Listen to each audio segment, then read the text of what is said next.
Paramashivoham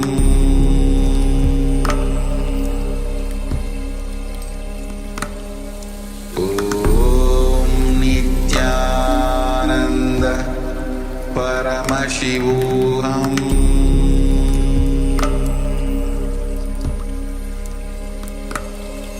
Om Nityananda Paramashivoham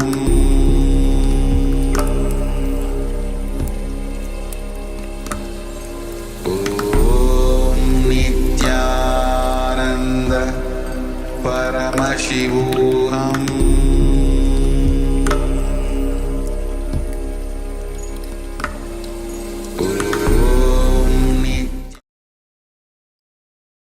Nityanandam.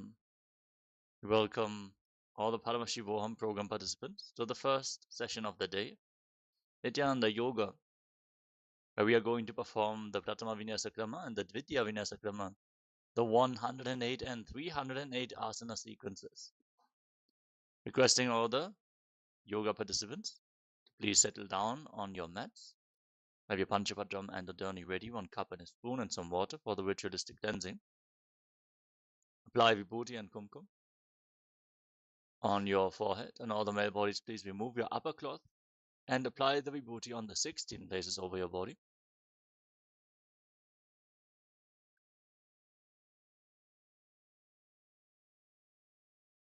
Now let us sit with our head, neck and spine in a straight line. Bring your hands in Namaskara Mudra in front of your heart center. Close your eyes, take a deep breath. Visualize Swamiji in your inner space as we open the session with the Sadguru Vandanam. Nityanandam Paramasukadam Kevalam Jnanamurtim Vandvatitam Gagana Sadusham Tattvamasyadilaksham Ekam Nityam Vimalamachalam Sarvadi Sakshi Bhutam Bhavatitam Trigunarahitam Sadgurum Tam Namami. Now we are going to invoke Paramashiva's presence by chanting the Shiva Mula mantra Om Ham Haum Shivaya Namaha 11 times.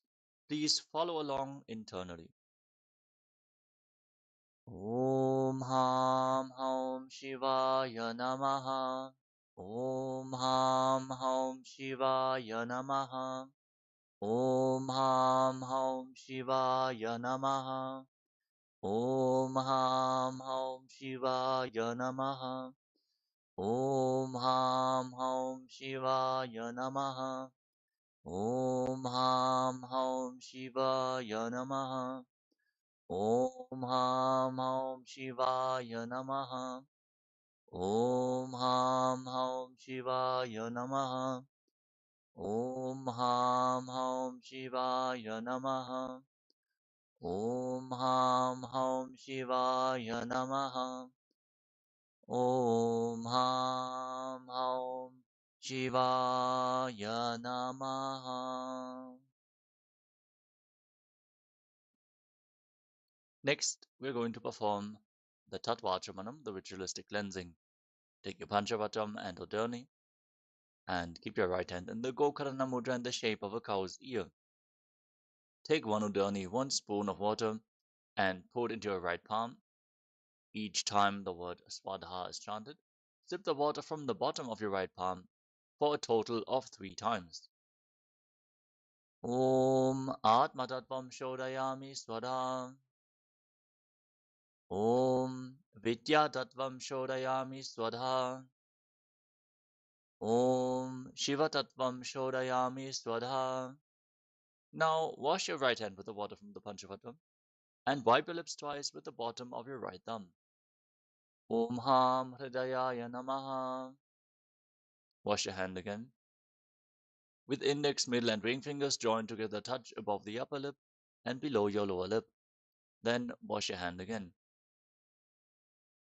With your index finger and thumb joined together, touch your right nostril and your left nostril. With your ring finger and thumb, touch your right eye, your left eye, your right ear, and your left ear. Then wash your hand again. With your little finger and thumb, touch your navel, your right chest, and your left chest. And with all the fingertips joined together, touch to the crown of your head, the right shoulder, the left shoulder, and your heart center.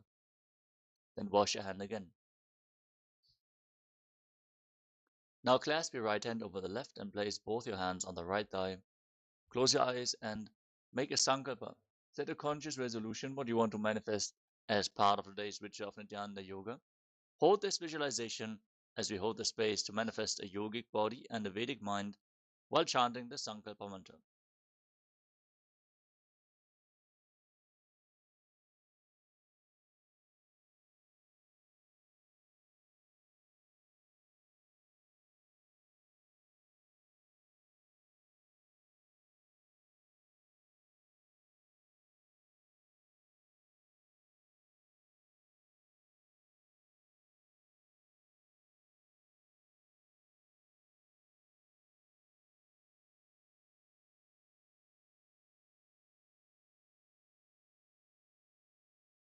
Let us chant the sankalpa mantra.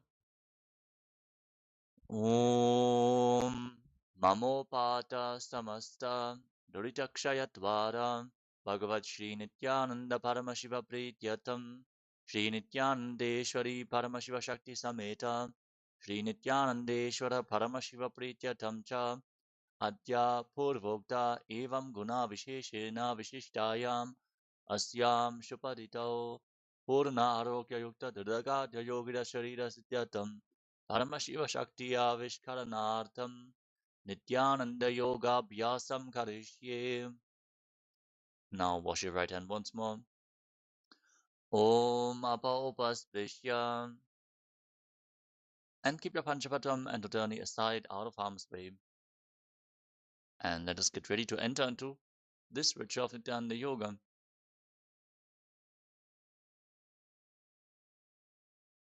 First, we're going to cover the components of Nityananda Yoga, starting off with asana, physical body postures. Aligning your physical body to Paramashiva by aligning it to the cosmic geometry, strengthening the body, strengthening the muscles, bringing flexibility to the joints, and intensely awakening the Kundalini Shakti, cleansing the body through the intense energy. Next is pranayama, the breathing techniques, aligning your breathing to Paramashiva by infusing intense prana into the system and directing it throughout your body. Next up is mudra, energy circuits performed by keeping your hands in certain hand gestures, underlining various other parts of your body as well.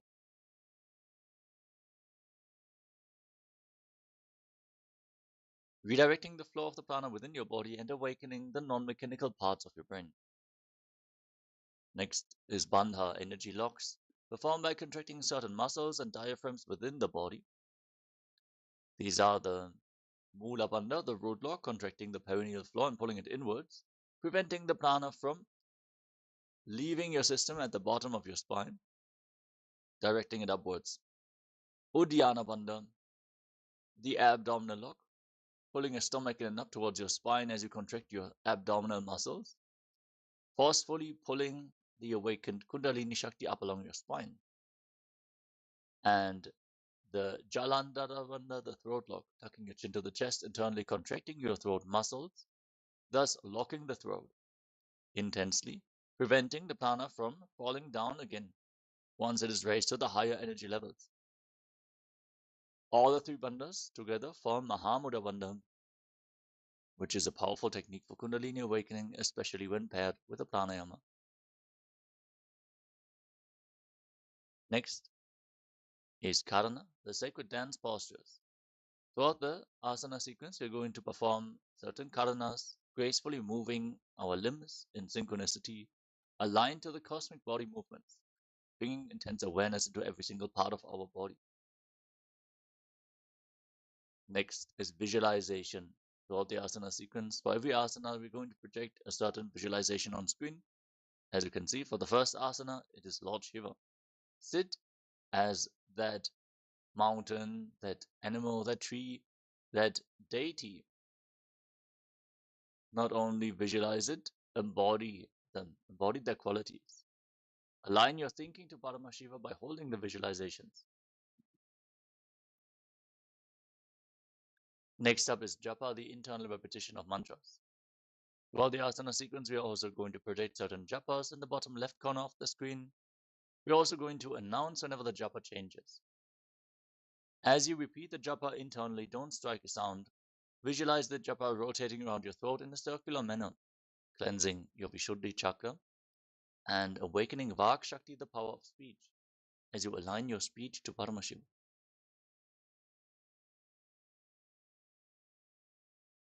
Next is the external listening to the various pramanas.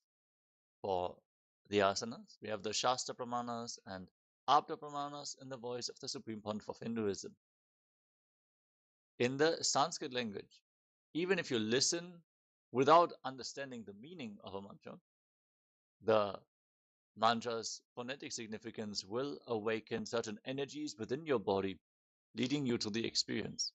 So listen intensely and intently to the Brahmanas and experience the Sanskrit effect, which can literally simply raise your intelligence by listening to the Sanskrit language. The next component is Abharanam, the sacred Rudraksha jewelry. Wear some Rudraksha beads on your body. Recommended definitely the Kantamala around your throat. If you have earrings or armbands, wristbands, or more elaborate malas, you can also wear them. Rudraksha has functioned like a spiritual battery holding onto spiritual energy for a long time. So holding your body in the high energy space.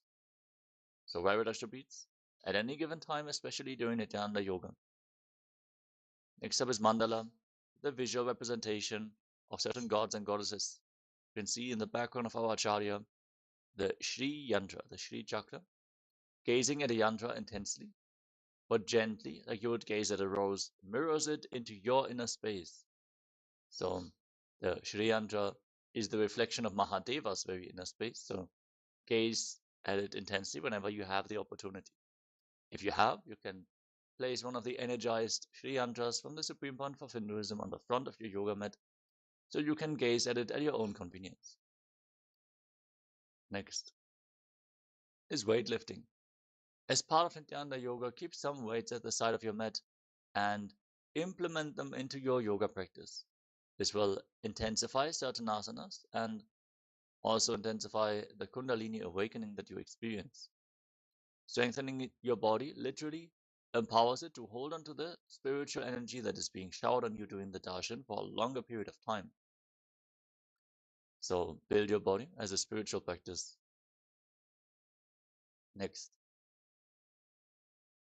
is Aushadha, the sacred alchemy products from the Siddha tradition. Apply these herbal remedies, energy medicines on your body or ingest them to infuse intense prana into your system, capable of curing even chronic diseases.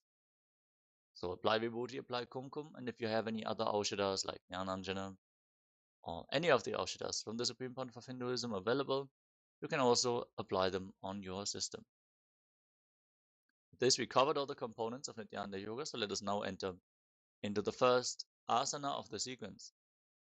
If at any given point in time you have any questions about any of the asanas, any of the components, please do let us know.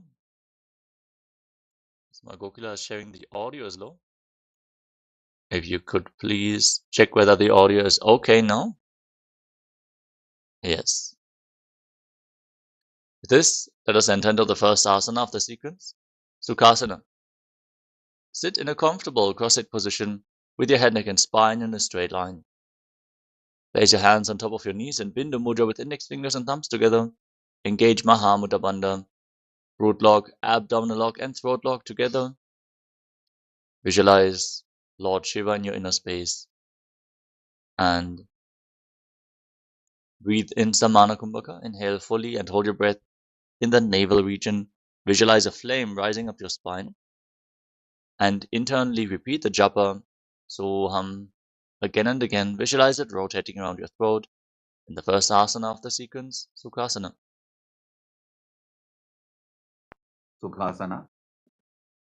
Tat Sukhasana mityuktam ashaktas tat samacharet. Asanam vijitam yena jitam tena jagatrayam. Parvatasana. Now place your feet on top of opposite thighs. In Padmasana, join your palms and raise your arms up straight above your head in Anjali Mudra. Engage Mahamudra Bandha, all three bandhas, and visualize yourself as Mount Kailash in Parvatasana.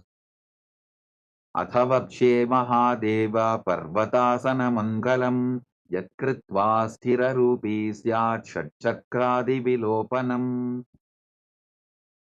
Halibhasana. Now extend your feet away from the body.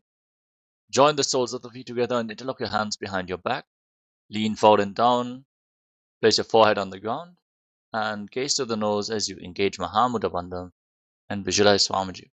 Purava Vidhiyahu Me Jano Ubhai Pagathali Samputatano Vishtupachedo Bhukaralyavo Dachina Karso Vam Gahavo. Nadi Bhavasana. Now rise up, extend your arms out in front of you, cup your palms and place them on the ground in front of the feet as you bring your forehead on the ground behind the heels. Gaze to the tip of the nose, engage Mahamudra Bandha and visualize yourself as a snake.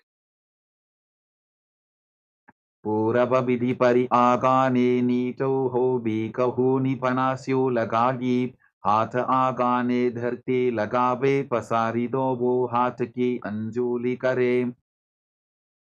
Kokilasana. Rise up and keep your hands in Prana Mudra with index and middle fingers extended. Hold onto your big toes and extend your legs forward and up. Then cross your legs into Padmasana and lean forward and down onto your elbows. Engage Mahamudra Bandha and visualize yourself as a bird. अथान्यदासनं वक्ष्ये येन सिद्धो भवेन्नरः अकस्मात् वायुसञ्चारं कोकिलाभ्यासनेन च. नेतियासना. Rise up, place one foot on top of the opposite thigh and the other foot below the opposite thigh. Hold on to opposite elbows in front of your chest and start rotating your arms in wide circles. Engage all the bandhas, gaze to your nose and visualize Swamiji in your inner space. And every once in a while, change the direction of the movement in Asana.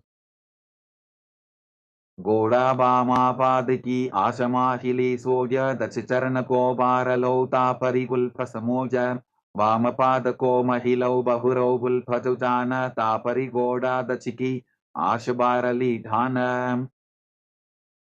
Gajasana. Now place your palms on the ground and raise your hips up high. Scoop your head and chest forward and down and pull your stomach in and up in Uddiyana Bandha as you visualize yourself as an elephant in Gajasana, the elephant pose. Nyujjam padagre bhumau pritvalambi bhuyamastakaagre nidhaya nitambam urdhvamunnamaya nabilaksham bhumau nasika maninya. Vrikshasana. Now push one heel to the mat and lift the other heel off the ground alternatingly again and again as you keep Uddiyana Bandha, the abdominal lock, engaged. Visualize yourself as a bear. एकैकं पादमापुञ्ज्य गजासनं कुर्यात् वृक्षासनं भवति. Vaishasana. Rise up and stand on the tips of your big toes if you can. Bring your hands in front of the chest in Hridaya Mudra with index, middle and ring fingers joined together. Engage Uddiyana Bandha and visualize Swamiji in Vaishyasana. केशेन पादयुगलं बन्ध्वातिष्ठे दधोमुखः अथ वैश्याभक्ष्ये यत्कृत्वा सत्यवान् भवेत्. Balalingasana. Now we're going to enter into the first karana of the sequence, Urdhva Janu Karana. Stand with your heels touching, toes pointing outwards and knees slightly bent. Bring your hands to the chest, elbows raised. Then lift one knee up along the center of your body and follow along with the respective hand on both sides again and again. Gracefully move your arms and legs in synchronicity in Urdhva Janu Karana.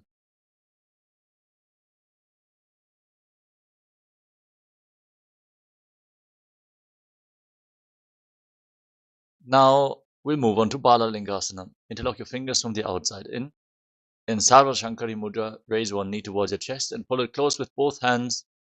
Engage Mahamudra Bandha, all the bandhas, and visualize yourself holding a baby. Ekam janu urasi alingya sthatavyam balalinganam bhavati. Padabhidanasana. Now pull the foot behind towards your buttocks with both hands interlocked in Padashva Mudra. Engage Mahamudra Bandha or Bandhas and visualize Swamiji in your inner space. Sthitvaikasmin padatale karabhyam veshtajetanam prishte samstapya yatdena padapidhanam asanam. Natarajasana. Now hold the sole of the foot from the inside. Kick your leg back and up and extend the other arm forward with the hand in Bindu Mudra as you visualize yourself as Lord Nataraja. Uttanapadam krauncham cha maricim veerabhadrakam natarajam trikonam cha suptan dushta prasarane. Balalingasana. Now again interlock your fingers from the outside in. Pull the other knee up towards your chest. Pull it close with your hands. Engage all the bandhas, Mahamudra Bandha, and visualize yourself holding a baby. Ekam janu urasi alingya sthatavyam balalingaram bhavati. Padabhidanasana. Now pull the foot behind towards your buttocks with your hands interlocked in Padashva Mudra. Keep your knees together, engage all the bandhas, and visualize Swamiji in your inner space. Sthitvaikasmin padatale karabhyam veshtajetanam prishte samstapya yattena padapidhanam asanam. Natarajasana. Now hold the sole of the foot from the inside, kick your leg back and up, and extend the other arm forward with the hand in Bindu Mudra. Visualize yourself dancing as Lord Nataraja in Natarajasana. Uttanapadam krauncham cha maricim veerabhadrakam natarajam trikonam cha suptangushta prasarane. Next up is Ardha Rechita Karana from Arimandi position. Now bring your hands to the chest, elbows raised. Step the right foot behind the left and swing the right arm back and forth like a pendulum. Gracefully move your fingers one by one. Then place your right hand over your nose, uncross your ankles, step the left foot behind and repeat the movement on the other side.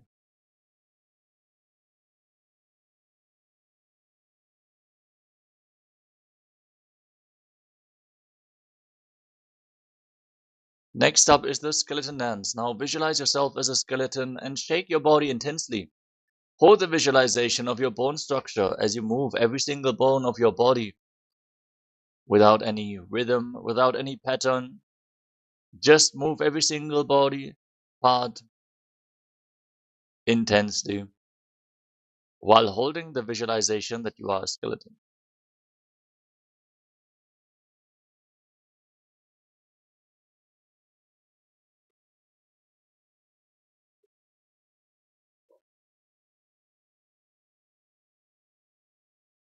Next up is Kati China Karana from Arimandi.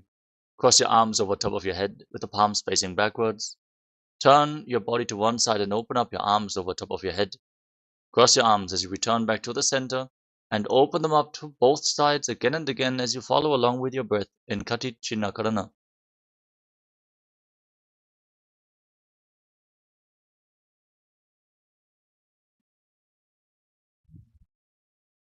Tadasana. Now raise your arms up parallel above your head. Engage Mahamudra Bandha or Bandhas. Rise up onto the tips of your toes and visualize yourself as a palm tree as you internally chant the new japa Shivoham in Tadasana. Mahamudra punau tadasana vibhetakan vinotanam sada puryadantarvatni padipriyam.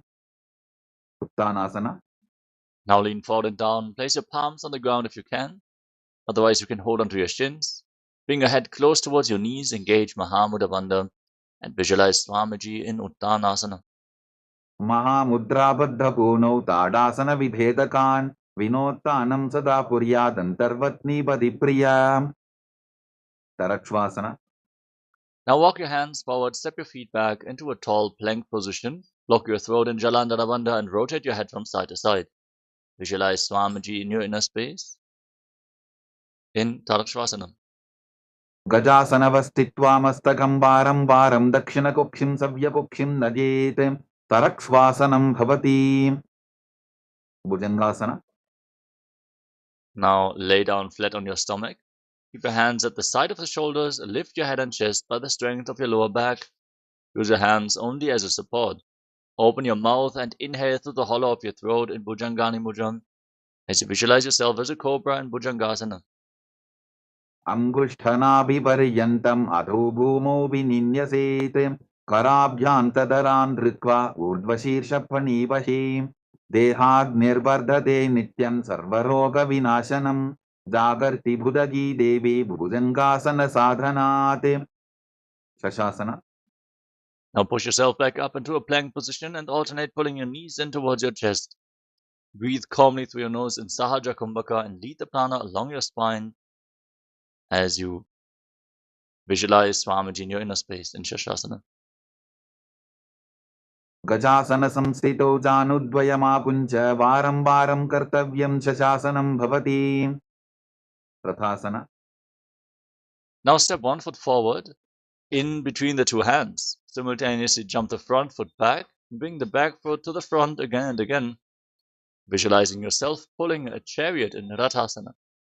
गजासन संस्थितो एवैकं पादं पूर्वमार्गेण भ्रामयित्वा कर्तव्यं तथासनं भवति Virabhadrasana.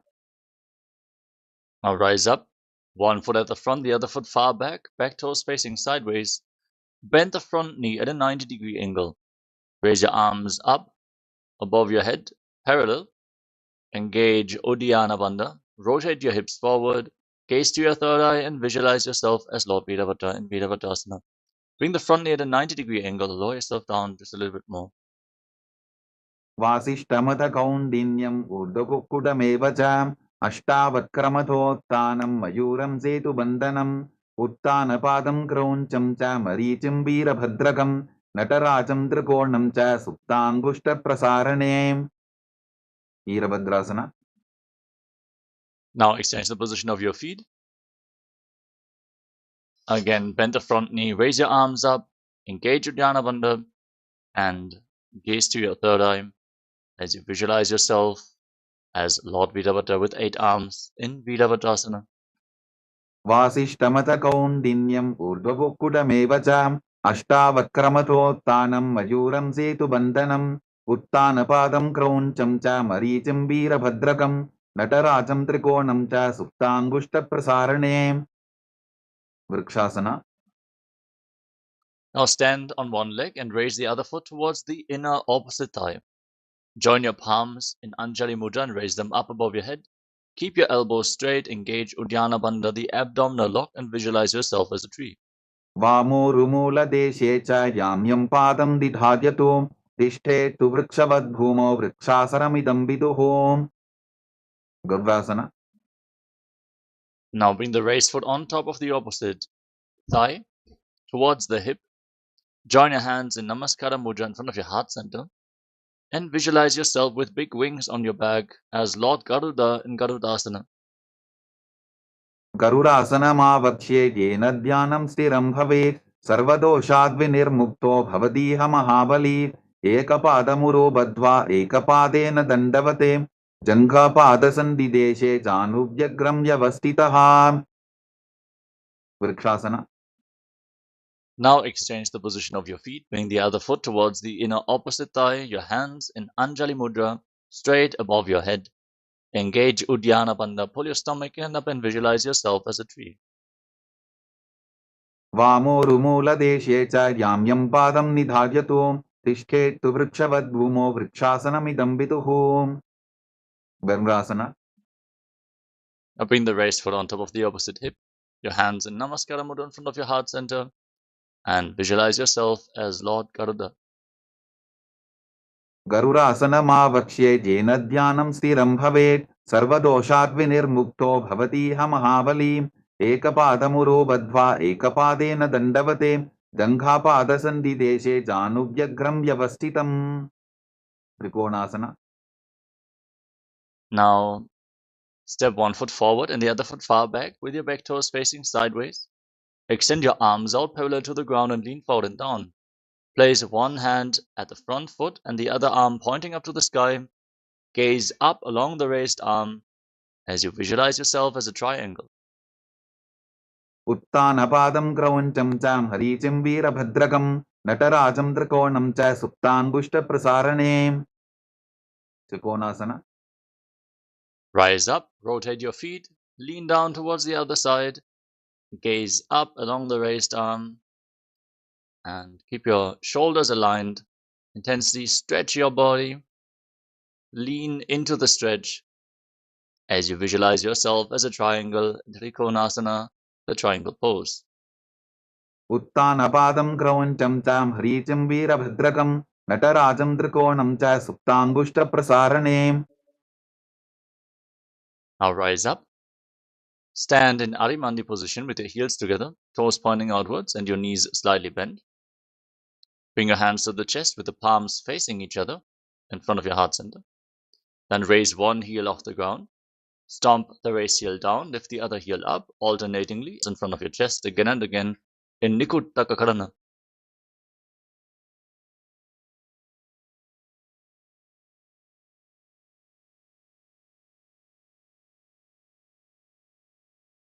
Angushtasana. Now squat down, raise your heels off the mat. Keep your toes tucked and sit on raised heels. Keep your knees together. Join your palms in Anjali Mudra, in Namaskara Mudra in front of your heart center. And start buzzing like a bee on the inhalation and exhalation in Brahmari Kumbhaka. As you internally chant the new japa Sadashivoham, visualize Swamiji in Angushtasana. कबन्धासनमित्याहुः गोरक्षासनमेव च अङ्गुष्ठमुष्टिकं न्येयं ब्रह्मप्रासादितं तथा. Saurasana. Now step 1 foot forward with the toes pointing up. Keep your hands at the side of the body, palms facing forward in Vara Mudra. And visualize Swamiji in your inner space in Saurasana. प्रसार्यैकं पादतलं संस्थाप्य त्वेकपादकं. Vidunanasana. Now lean forward and down, hold on to the big toe of the front foot and the heel of the back foot with the other hand. Balance in this position if you can, and visualize Swamiji in your inner space. गुल्फस्थितौ पादमेकं प्रसार्य तत्पादाग्रं संस्पृशेत् तत्करेण गुल्फं चान्यं धारयेत् तत्करेण धूनं पीठं चाभ्यसेत् चोभयत्र. Saurasana. Now exchange the position of your feet. Step the other foot forward. Keep your hands at the side of the body, palms facing forward in Vara Mudra, the boon bestowing mudra. Shower everyone unconditionally like Lord Surya as you visualize Swamiji in Saurasana. प्रसार्यैकं पादतलं संस्थाप्य त्वेकपादकं.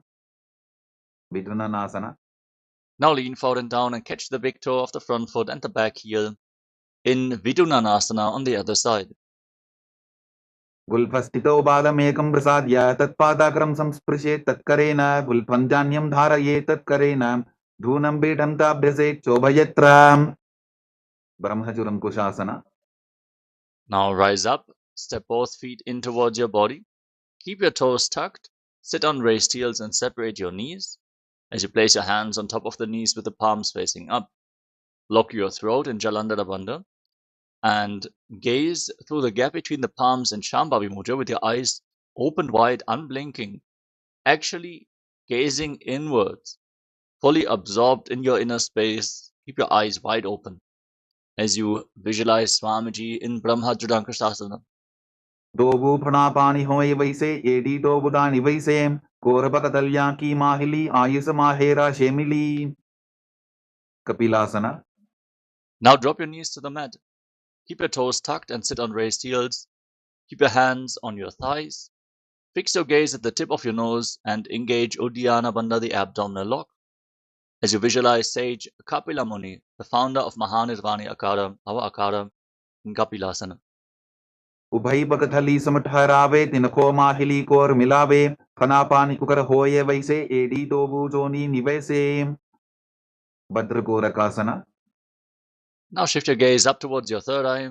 Maintain the same body posture as you visualize Swamiji in your inner space. दोबू बकथली संपुट करे कोरवारली भूपरि धरे कोरवारली राखे ऐसे तापरी मूल द्वार डिगी बैसे. Suryasana. Now raise your knees off the ground and join the soles of your feet together. Keep your toes tucked and sit on raised heels as you join thumbs and little fingers and open up your palms, resembling a lotus flower in Padma Mudra, and raise your arms up straight above your head. Gaze up through the gap between the palms as if you're offering fragrant flowers to Lord Surya. Engage Uddiyana Bandha and visualize Lord Surya in your inner space in Suryasana.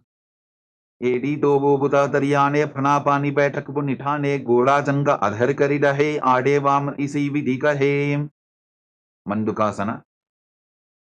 Now drop your knees down to the mat. Place the top of the feet flat on the ground and sit in between your heels with your toes touching behind your back. Place your hands flat on the knees, gaze up towards your third eye, and push your tongue up flat against the palate of your mouth forcefully in Manduki Mudra. Visualize yourself as a frog and breathe calmly through your nose in Sahaja Kumbhaka in Mandukasana. पादतलौ पृष्ठदेशे अङ्गुष्ठे द्वे च संस्पृशेते जानु युग्मं पुरस्कृत्य साधयेन्मण्डुकासनम्. उत्तानमण्डुकासना. From the same posture, now bring your hands up and behind your back, holding onto opposite shoulders with your hands. Keep your elbows close to your head. Gaze up towards your third eye. Keep your tongue pushed up against the palate of your mouth. Hold your stomach inwards and up in Uddiyana Bandha. And visualize yourself as a frog in Uttana Mandukasana. मण्डुकासनमध्यस्थं कोट्पराभ्यां धृतं शिरः एतद्भ्येकवदुत्तानमेतदुत्तानमण्डुकम्. सिंहासना. Now cross your feet. Sit on raised heels. Place your palms flat on your knees and gaze towards the tip of your nose. Stick your tongue out and exhale forcefully through your mouth again and again as you roar like a lion in Simhasana, the lion pose. दक्षिणं सव्यपुल्फेन दक्षिणेन तथेतरं हस्तौश्च जान्वो संस्थाप्य स्वाङ्गुलीश्च प्रसार्य च. भद्रासना. Yes, Nityananda Mahesh, if you have any questions about any of the components, you can let us know here in the chat. If you have any other yoga or Paramashivoham related questions, please let us know. As we move on to the next asana, Bhadrasana. Join the soles of your feet together behind your back with your toes pointing backwards. Keep your knees wide apart. Cross your arms behind your back and hold on to opposite big toes in Prana Mudra with index and middle fingers. Lock your throat and gaze towards the tip of the nose. Visualize Swamiji in your inner space and return to buzzing like a bee on inhalation and exhalation in Brahmari Kumbhaka in Bhadrasana. गुल्फौ तवृषणस्याधोऽभ्युत्क्रमेण समाहितः पादाङ्गुष्ठौ कराभ्यां च धृत्वा च पृष्ठदेशतः.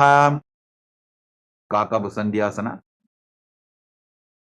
Now place your feet flat on the ground. Bring your arms in between the legs and wrap them around behind your back.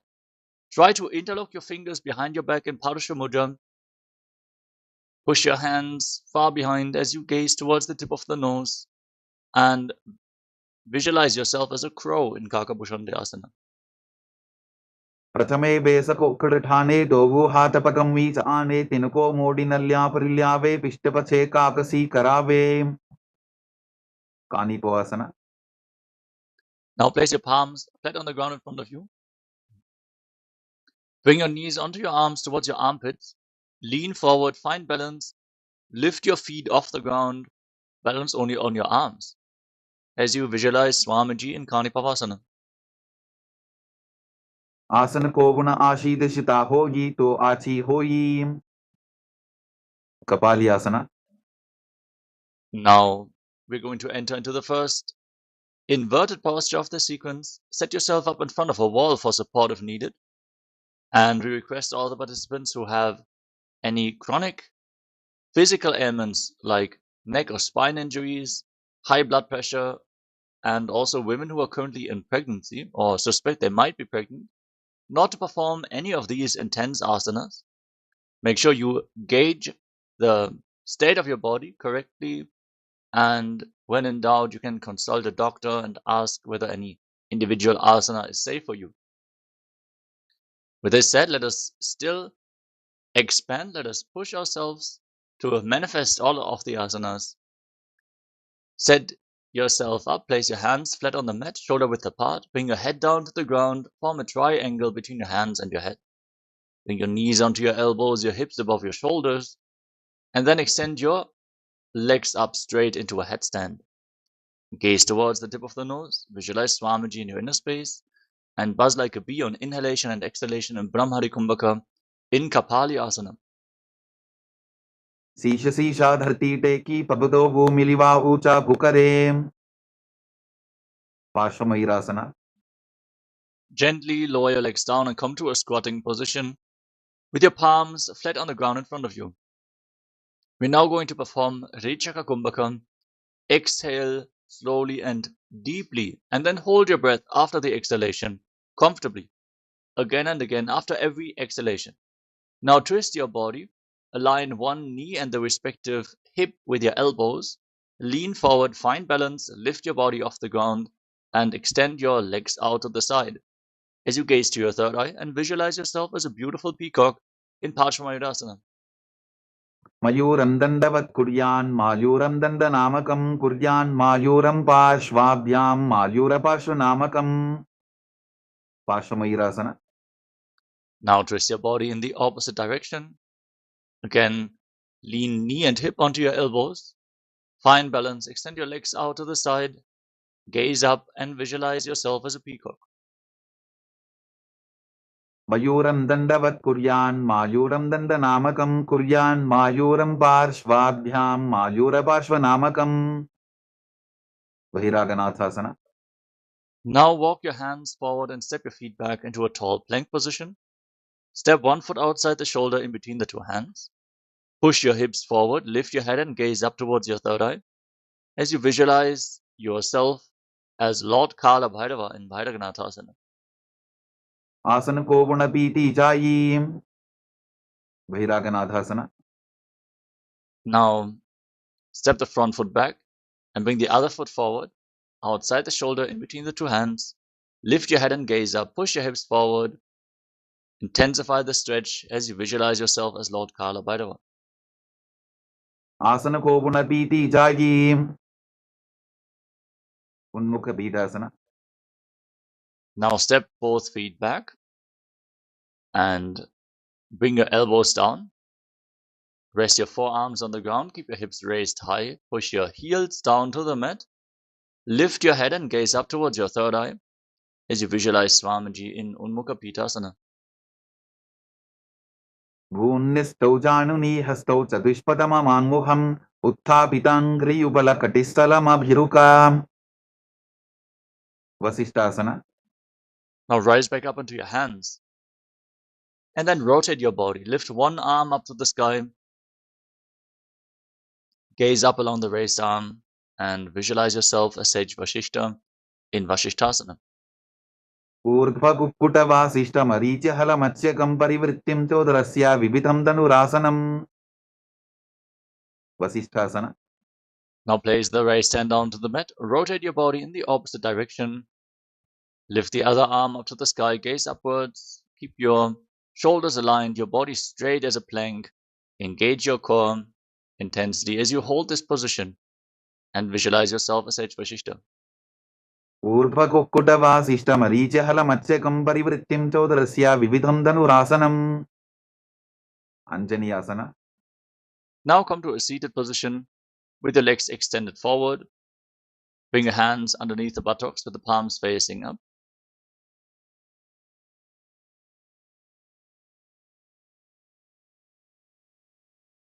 Lock your throat in Jalandhara Bandha and gaze towards the tip of the nose. Internally chant the new japa, Mahasadashivoham, as you visualize yourself as Lord Hanuman in Anjaniyasana. दोबो करकी ube हथेली कोरवारली मैले बेली सो आगाने भूपरिदाशे महाने अंगुली मिलिराशे पश्चिमदानासना. Now lean forward and down and hold onto your big toes in Prana Mudra with index and middle fingers. Engage Mahamudra Bandha. Exhale fully and hold your breath after the exhalation and visualize Swamiji in your inner space. जानु परिललाटन्तु पश्चिमं तानमुच्यते येन केन प्रकारेण सुखं धार्यं च जायते. Ugrasana. From the same position, now interlock your hands around your neck and lean forward and down. Bring your head in between the knees, elbows outside the legs. Engage Mahamudra Bandha and visualize Goddess Kali in your inner space. स्वपाणिभ्यां दृढं धृत्वा जानुपरि शिरोन्यसेत् आसनोग्रमिदं प्रोक्तं भवेदनिलदीपनं देहावसानहरणं पश्चिमोत्तानसंज्ञकं ययेत् तदासनं श्रेष्ठं प्रत्यहं धारयेत् सुधीः. Vadiji asana. Now rise up. Step one foot in towards your body. Bring the heel towards your perineum. Lean forward and down. Wrap your arm around the leg and interlock both hands behind your back. Bring your head down towards your knee as you visualize yourself as Sage Marichi in Marichi Asana. उत्तानपादं क्रौञ्चं च मरीचिं वीरभद्रकं नटराजं त्रिकोणं च सुप्ताङ्गुष्ठप्रसारणे. Mahamudrasana. Now drop the raised knee to the side. Keep the heel firmly pressed against the perineum. Lean forward and down. Hold onto the front foot with both hands. And gaze to the nose. Exhale and hold your breath. Visualize Swamiji as you engage Mahamudra Bandha in Mahamudrasana. महामुद्रां प्रवक्ष्यामि तन्त्रेऽस्मिन् मम वल्लभे यां प्राप्य सिद्धा सिद्धिं च कपिलाद्याः पुरागताः. Vadiji asana. Now exchange the position of your legs. Step one foot in towards your body with the knee raised. Lean forward and down and hold onto the front foot with both hands. And visualize yourself as Sage Marichi in Marichi Asana. उत्तानपादं क्रौञ्चं च मरीचिं वीरभद्रकं नटराजं त्रिकोणं च सुप्ताङ्गुष्ठप्रसारणे. Mahamudrasana. Drop the raised knee down. Keep the heel against the perineum. Lean forward and down as you hold onto the front foot firmly with both hands. Pull yourself down towards the knee as you gaze to the nose and visualize Swamiji. महामुद्रां प्रवक्ष्यामि तन्त्रेऽस्मिन् मम वल्लभे यां प्राप्य सिद्धा सिद्धिं च कपिलाद्याः पुरागताः. Vadrasana. Rise up, join the soles of your feet together in front, and interlock your fingers around the toes. Pull your heels against your perineum, and push your knees down all the way to the mat. Gaze up towards your third eye, and visualize Swamiji in your inner space in Bhadrasana too. गुल्फौ तवृषणस्यादः सीवन्त्याः पार्श्वयोः क्षिपेत् पादपार्श्वे तु पाणिभ्यां दृढं बद्ध्वा सुनिश्चरम्. Valipavasana. Now slightly extend your feet away from your body. Place your hands on the respective knees. Keep your toes together and separate your heels. As you lock your throat and gaze towards the tip of your nose, visualizing Swamiji in Gvalipavasana. पूरवचर पिड़चोक कख्यो सोई वाही बिदिचो कीजे सोई जामे AD भिन्न जराशे अंगुल 8 अंतरो राशे. Donyasana. Now bring your feet back in towards your body. Hold onto the soles of the feet and lean forward and down. Bring your face to the mat as you gaze to your nose and visualize Yoni Mandala, the visual representation of Devi Paramashiva Shakti herself in Joni Asana. दोगो पगदली संपुट करे AD मेड़ के ढिंग दरे अर्धहात को अंतर राशे लीलाट पकथलियां उपरदाशे. Midaki Pavasana. Now extend your feet away from your body with your heels together and your toes apart. Extend your arms out to the side and lean forward and down. Bring your forehead onto the ground just behind your heels. Gaze towards the tip of the nose and visualize Swamiji in your inner space. पूरवविधि परिपगथली संपुट शोल एडी मिली राशे. सिद्ध समाधि आसना.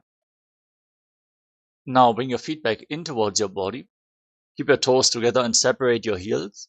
Scoop your hands below the shins with the palms facing up. And bring your face down to the ground with your toes against your throat. Fix your gaze at the tip of your nose and visualize Lord Surya in Siddha Samadhi Asana. दोगो पगदली संपुट करे सोले मेढ़ आगा मेधरे अंगुल 8 अंतरो राशे AD को ऐसे विदिताशे. Chinaki Pavasana. Rise up, bring your feet in towards your body. Hold on to the soles of the feet and open them up like a book. Press your elbows onto your thighs and fix your gaze at the tip of your nose as you visualize Swamiji in Chinaki Bhavasana. Dobupakaki dhasti magiva medharagave. Sarbrajokasana. Now, bring your soles of the feet together, heels against your perineum. Place your hands on the respective knees and gently push them down to the mat.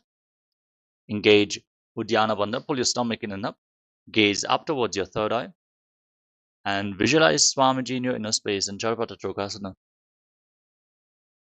Dobupakadali samputadhare avane kaizare pasare gora bhuso lagatarashe hat dobu gora paridashe. Bhairavasana. Now rotate your feet. With the support of your hands, lift your heels up, bring your toes down to the ground. Then bring your knees down to the mat. Place your hands on top of the knees in Bindu Mudra. Engage Uddiyana Bandha, gaze to your third eye and visualize yourself as Lord Kala Bhairava in Bhairavasana. Gulpho sampita jan yonyam vikrameno titam shanihi janvo pasvakato hasto dandavad bhairavasanam. Samanasana. Now keep one heel against your perineum and lift the sole of the other foot against your chest. Gaze up towards your third eye and visualize Swamiji as you exhale and hold your breath in the Mooladhara Chakra in Samanasana. Samanasanamabakshe siddhamantradi sadhanat ekapadamaro dattva guhyonyalingavatrake. Upanasana. Now lift the leg up over top of the respective shoulder. Keep your hands at the side of your body and extend the opposite leg forward and up. Gaze up towards your third eye and visualize Swamiji in Upanasana. Kevalam padamekanja skandhe charope yattataha ekapadena gagane tishtetadandavattrabhon. Samanasana. Now bring the other heel against your perineum and lift the sole of the opposite foot against your chest with both hands as you gaze to your third eye and visualize Swamiji in Samanasana on the other side. Samanasanama apanasana. Lift the leg up over your shoulder, extend the opposite leg forward and up. Gaze towards your third eye, point your toes and visualize Swamiji in your inner space. Kevalam padamekanja skandhe charope yattataha ekapadena gagane tishtetadandavattrabhon. Vamkhasana. Now stick your knees in front of your body. Interlock your hands on the top knee in Padasha Mudra. Internally chant the new japa Om Nityanandoham. Hiss through your teeth on the inhalation through your mouth and exhale through your nose in Shitkari Kumbhaka as you gaze to your nose and visualize the face of a cow in your inner space. Savve dakshinabulphanto prishtaparshvin yojayetem dakshine titata sadyam gomukham yatham. Anasuyasana. Now hold on to your big toes in Prana Mudra.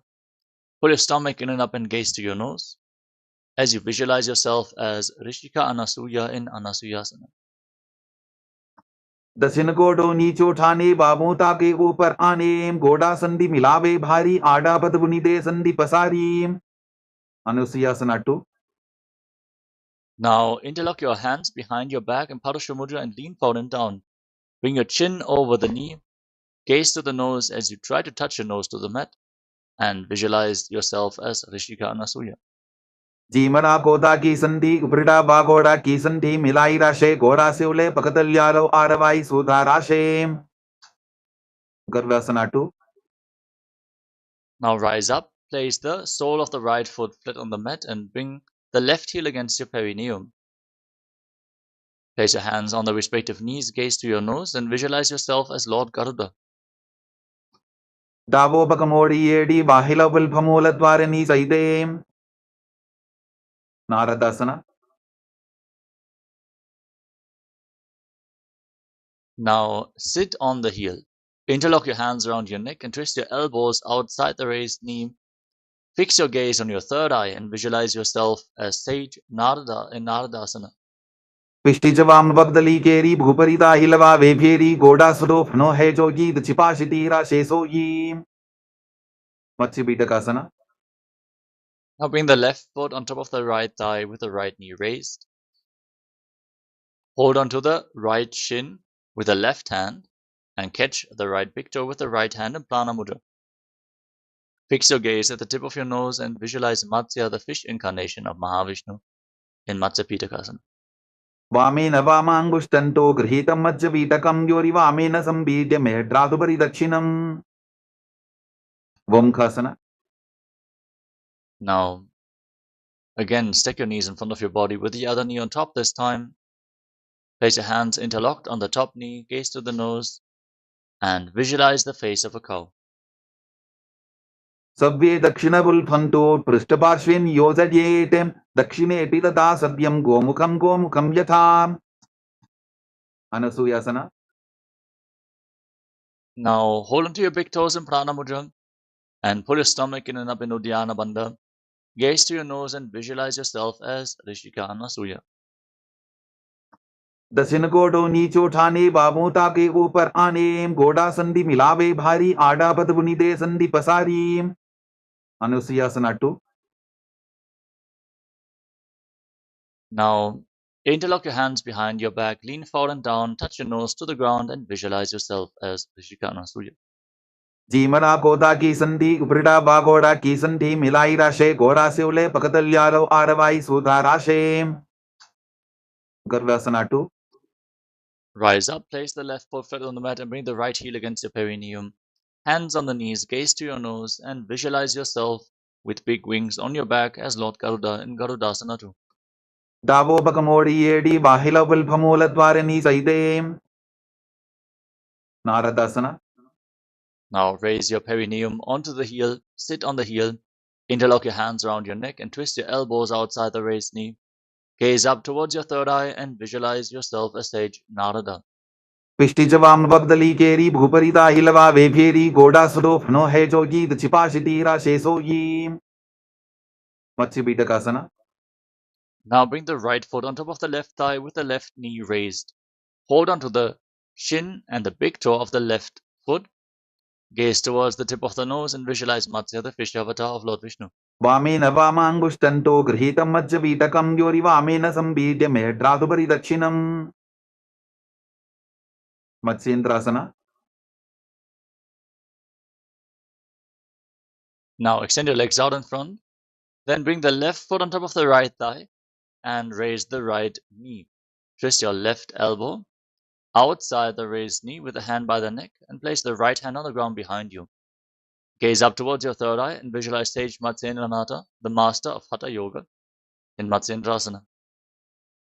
उदिरं पश्चिमाभासं कृत्वा तिष्ठति यत्ततः नम्राङ्गं वामपादं हि दक्षचानुपरिन्यसेत्. Ubasana. Now extend the front hand down towards the foot.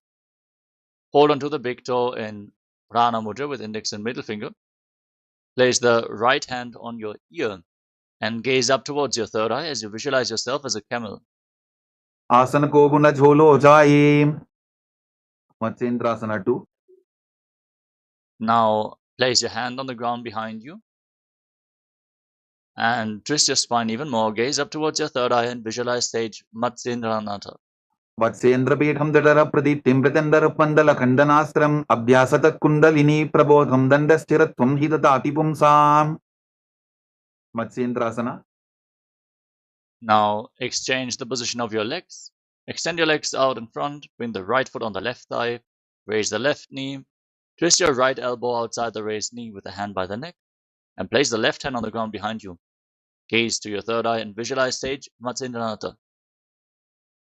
उदिरं पश्चिमाभासं कृत्वा तिष्ठति यत्ततः नम्राङ्गं वामपादं हि दक्षचानुपरिन्यसेत्. Ubasana. Extend the right hand down towards the left foot with the fingers holding on to the big toe. Place the left hand on the respective ear. Twist your spine and gaze upwards as you visualize yourself as a camel in Kubasana. आसन को गुण झोलो जाए. Matsyendrasana 2. Now place your hand from the ear to the ground behind you. Twist your spine even more. Gaze to your third eye and visualize sage Matsyendranatha, the master of Hatha Yoga, in Matsyendrasana 2.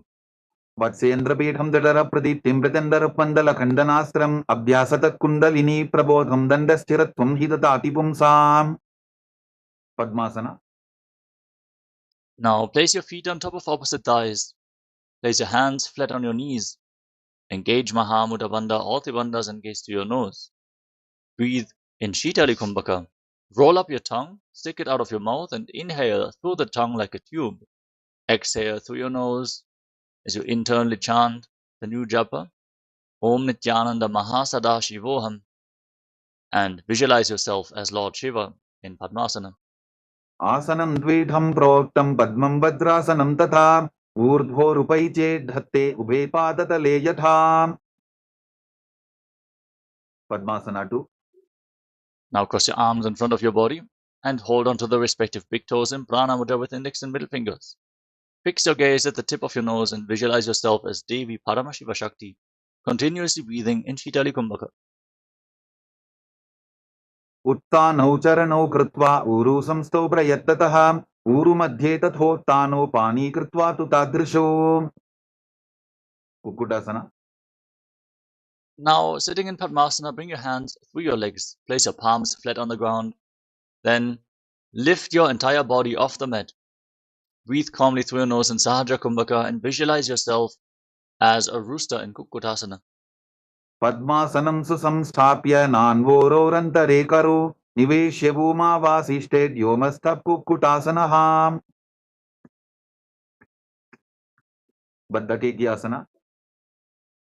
With your legs in Padmasana, rise up onto your knees.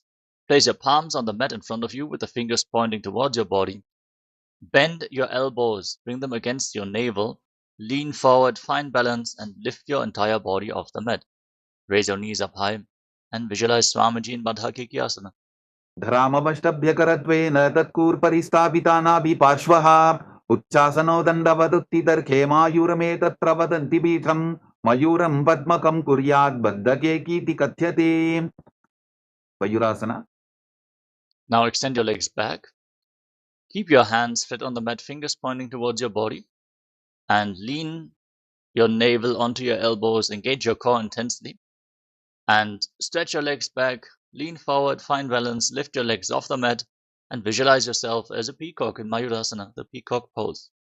अथ वक्ष्ये महादेव मयूरासनमुत्तमं भूमौ निपात्य हस्तौ द्वौ कूर्परोपरि देहकम्. Makarasana. Now relax. Lay down on your stomach. Place your forehead on the ground and interlock your hands around your neck. Rotate your feet so the toes are pointing to the side and your heels are touching the ground. Visualize yourself as a crocodile in Makarasana. अध्यासशेदे हृदयं निधाय भूमौ च पादौ च प्रसाद्यमानो शिरश्च धृत्वा करदण्डयुग्मे देहाग्निकारं मकरासनं तत्. Salabhasana. Now place your hands on the mat at the side of your shoulders. Lift your legs off the ground, including the knees, and hold while visualizing yourself as a locust in Shalabhasana.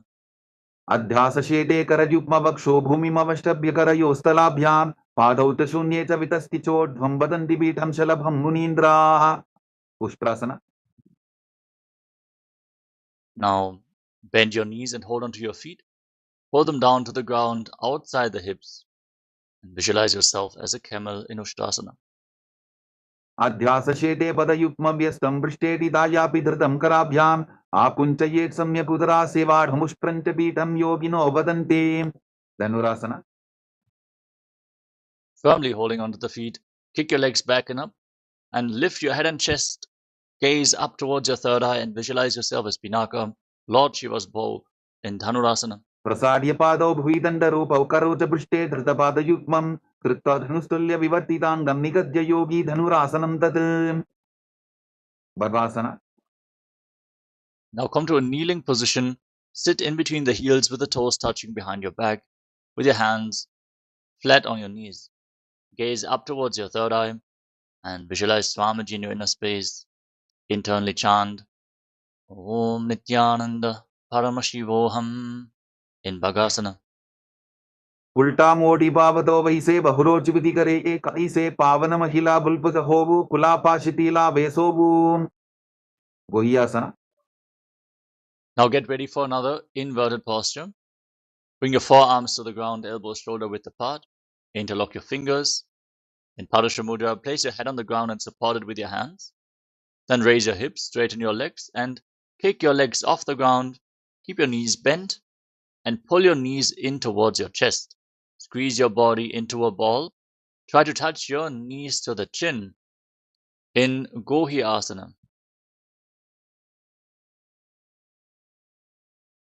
Dovo hadri kahuni jogi panihakalai jane doyi. Shirasasana. Now extend your legs up straight.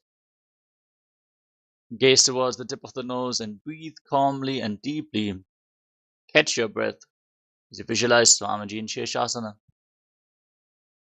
Viparitam mandalam tad vidhaiva viditam hinaha dandasanam dida proktam viparitopaveshane.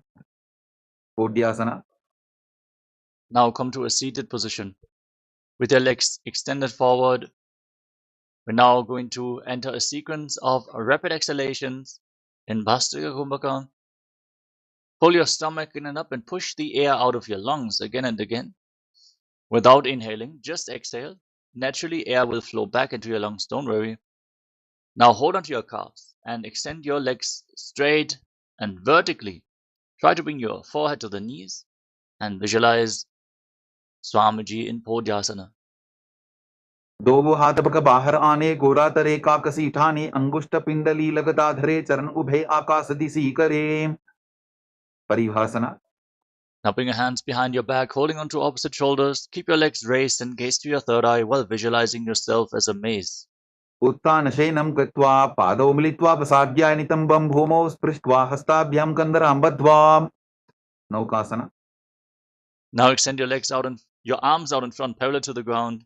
Keep your legs raised, gaze to your third eye, and visualize yourself as a boat. उत्तान शयनं कोटपराभ्यां भूमिं वष्टद्य हस्तो नितम्बं निधाय. Rudrasana. Now scoop your hands below the feet and pull them in towards your chest. Keep your knees off the ground. Breathe rapidly, gaze to the nose, and visualize yourself as Lord Rudra. पगरली संकोट करी हाथस्य उपक उचाई पकाका अंगूठा दोबो लेबो परलिका नीतालवे. उन्मुख पीठासना. Relax. Breathe calmly and lay down on your back. Place your feet flat on the ground and keep your knees raised. Place your palms on the mat just behind your heels. Push your hips off the ground. Lock your throat and hold your breath intensely in Mocha Kumbhaka for a long time, forcing the prana into the Sushumna Nadi, the central nadi of your spine, by contracting the Mula Bandha. Gaze towards the tip of the nose and visualize Swamiji in Unmukha Pīthāsana too. ऊर्ध्वे च जानूनि कृत्वा शवित्वोर्ध्वमुखं तथा उत्थाप्य हस्तौ तिष्ठेतु पीठ उन्मुखनामके. Savasana. Now lay down flat on your back. Your hands at the side of the body, palms facing up. Forcefully pull the awakened Kundalini Shakti up along your spine, from the Mooladhara all the way to the Sahasrara Chakra. In Shakti Chalan Mudra, lay completely still, without any movements of the body and mind, as we enter into a short meditation. Visualize your body is dead and Swamiji is liberating you. Internally chant the Mahavakya. Om Nityananda Paramashivoham. In Shivasana.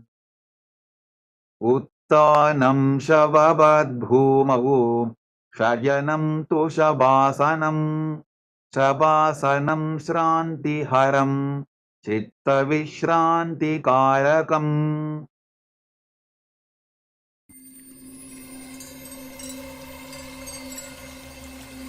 I welcome you all with my love and respect. Let you all open all your three eyes. Om Nityananda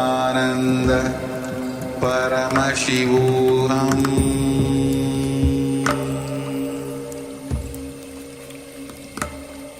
Om Nityananda Paramashivoham.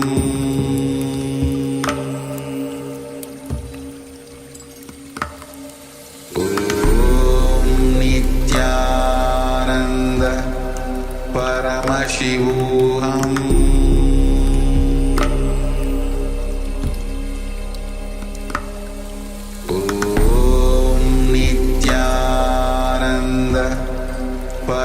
Paramashivoham Shivoham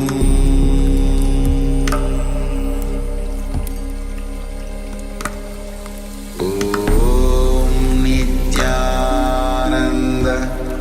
Paramashivoham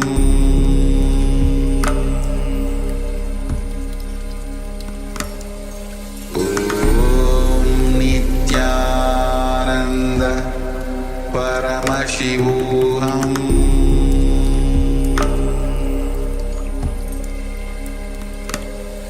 Om Nityananda Paramashivoham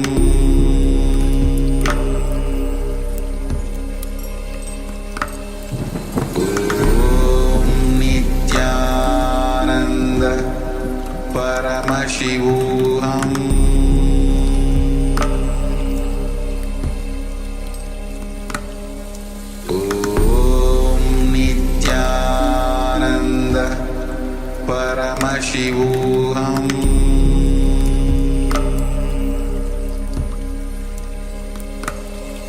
Om Nityananda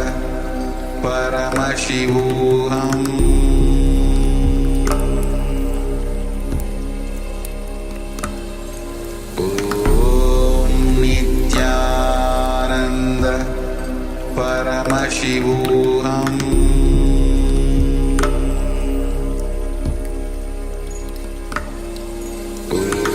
Om Nityananda Paramashivoham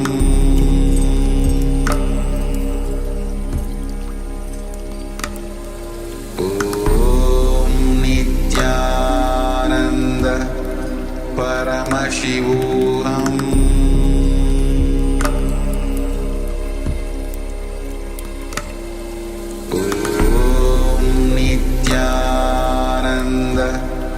Paramashivoham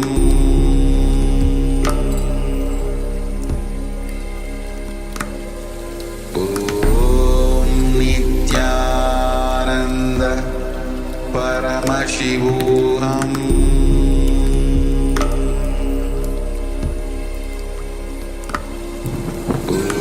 Om Nityananda Paramashivoham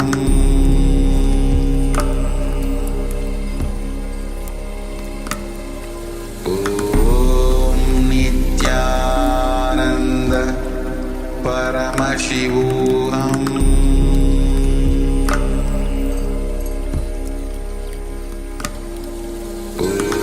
Om Nityananda Paramashivoham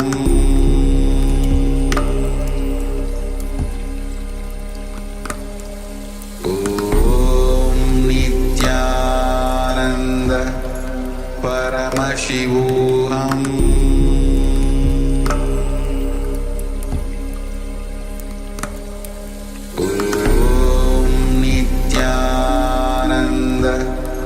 Paramashivoham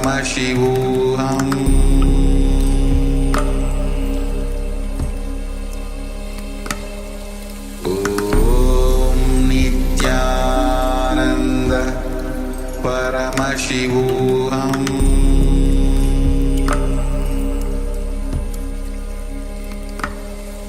Om Nityananda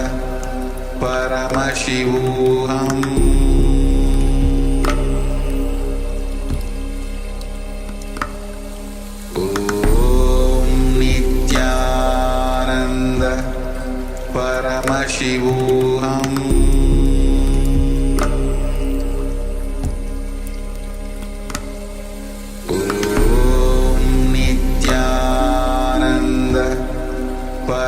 Paramashivoham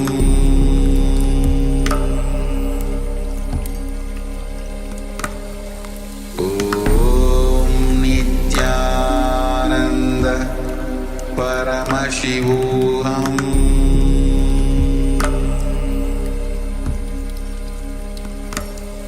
Om Nityananda Paramashivoham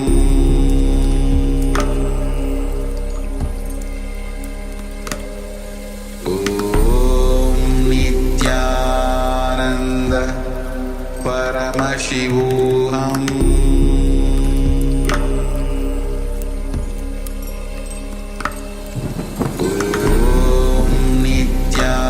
Nityananda Paramashivoham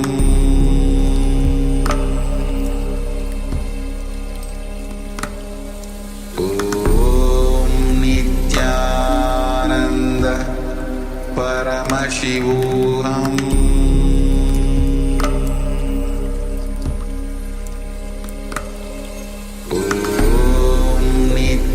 Nityananda Paramashivoham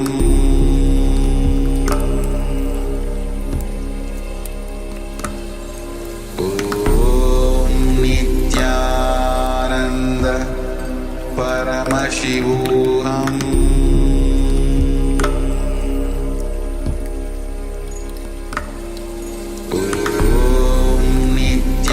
Nityananda Paramashivoham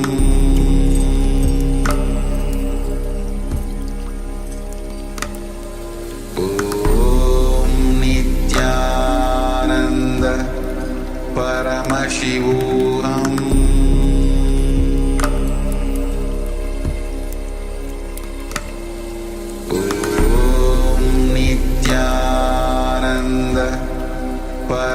Paramashivoham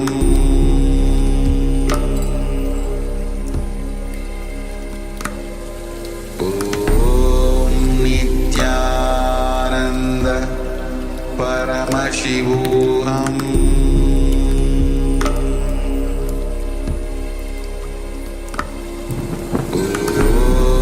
Nityananda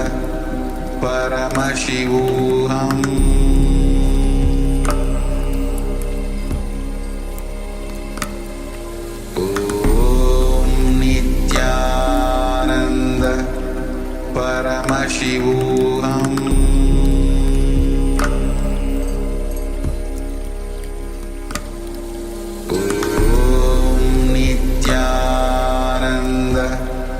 Paramashivoham Nityananda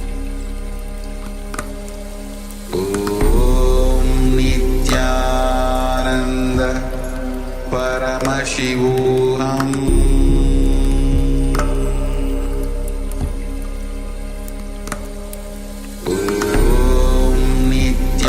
Nityananda Paramashivoham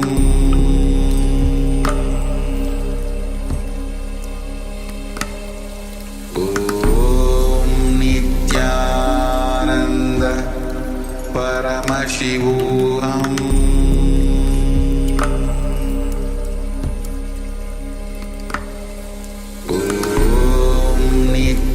Nityananda. Now, slowly return to your physical body. Start to wiggle your fingers and toes. Rotate your wrists and your ankles. Move your arms and legs. Pull your knees up towards your chest and circle your legs with your arms and rock your body from side to side.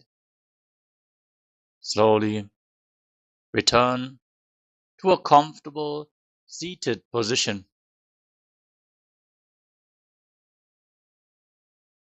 Congratulations, you completed the Pratama Vinyasa Krama, the first 108 asanas of this sequence.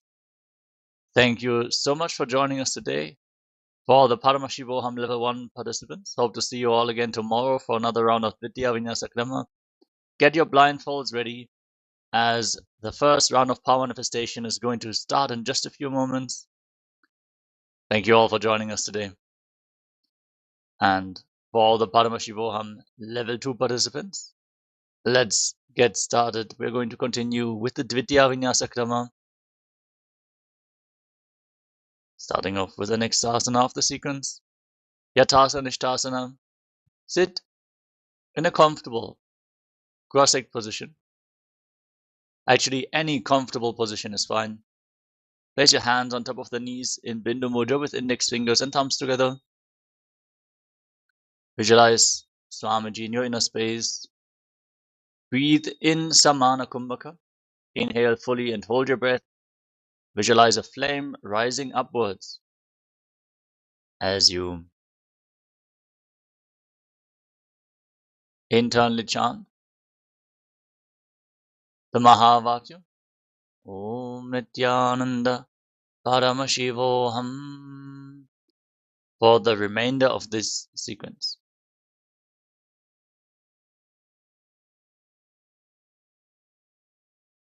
यथासनिष्ठासन पर्यङ्कं तत्समाख्यातं यथसंस्थं यथा स्थितिः samasana. Now from a cross-legged position, keep your hands on the knees in Bindu Mudra. Inhale and exhale as slowly as possible and as deeply as possible as you visualize Swamiji in your inner space. इदानीं गर्भिणीनां योगाभ्यासो यथा लभो सुखप्रसवलाभाय प्रोच्यते प्राप्तनेपथीं दण्डपद्मवरद्वाज वीरभद्रसमानितो आसनानि सदा कुर्यात् सुदीर्घैरे च पूरकैः उत्तासना. Now bring your left heel against your perineum and stack the right foot on top of the left. Place your hands flat on your knees, palms facing down, and gaze to your nose as you visualize yourself as a sage liberated by the Supreme Pontiff of Hinduism.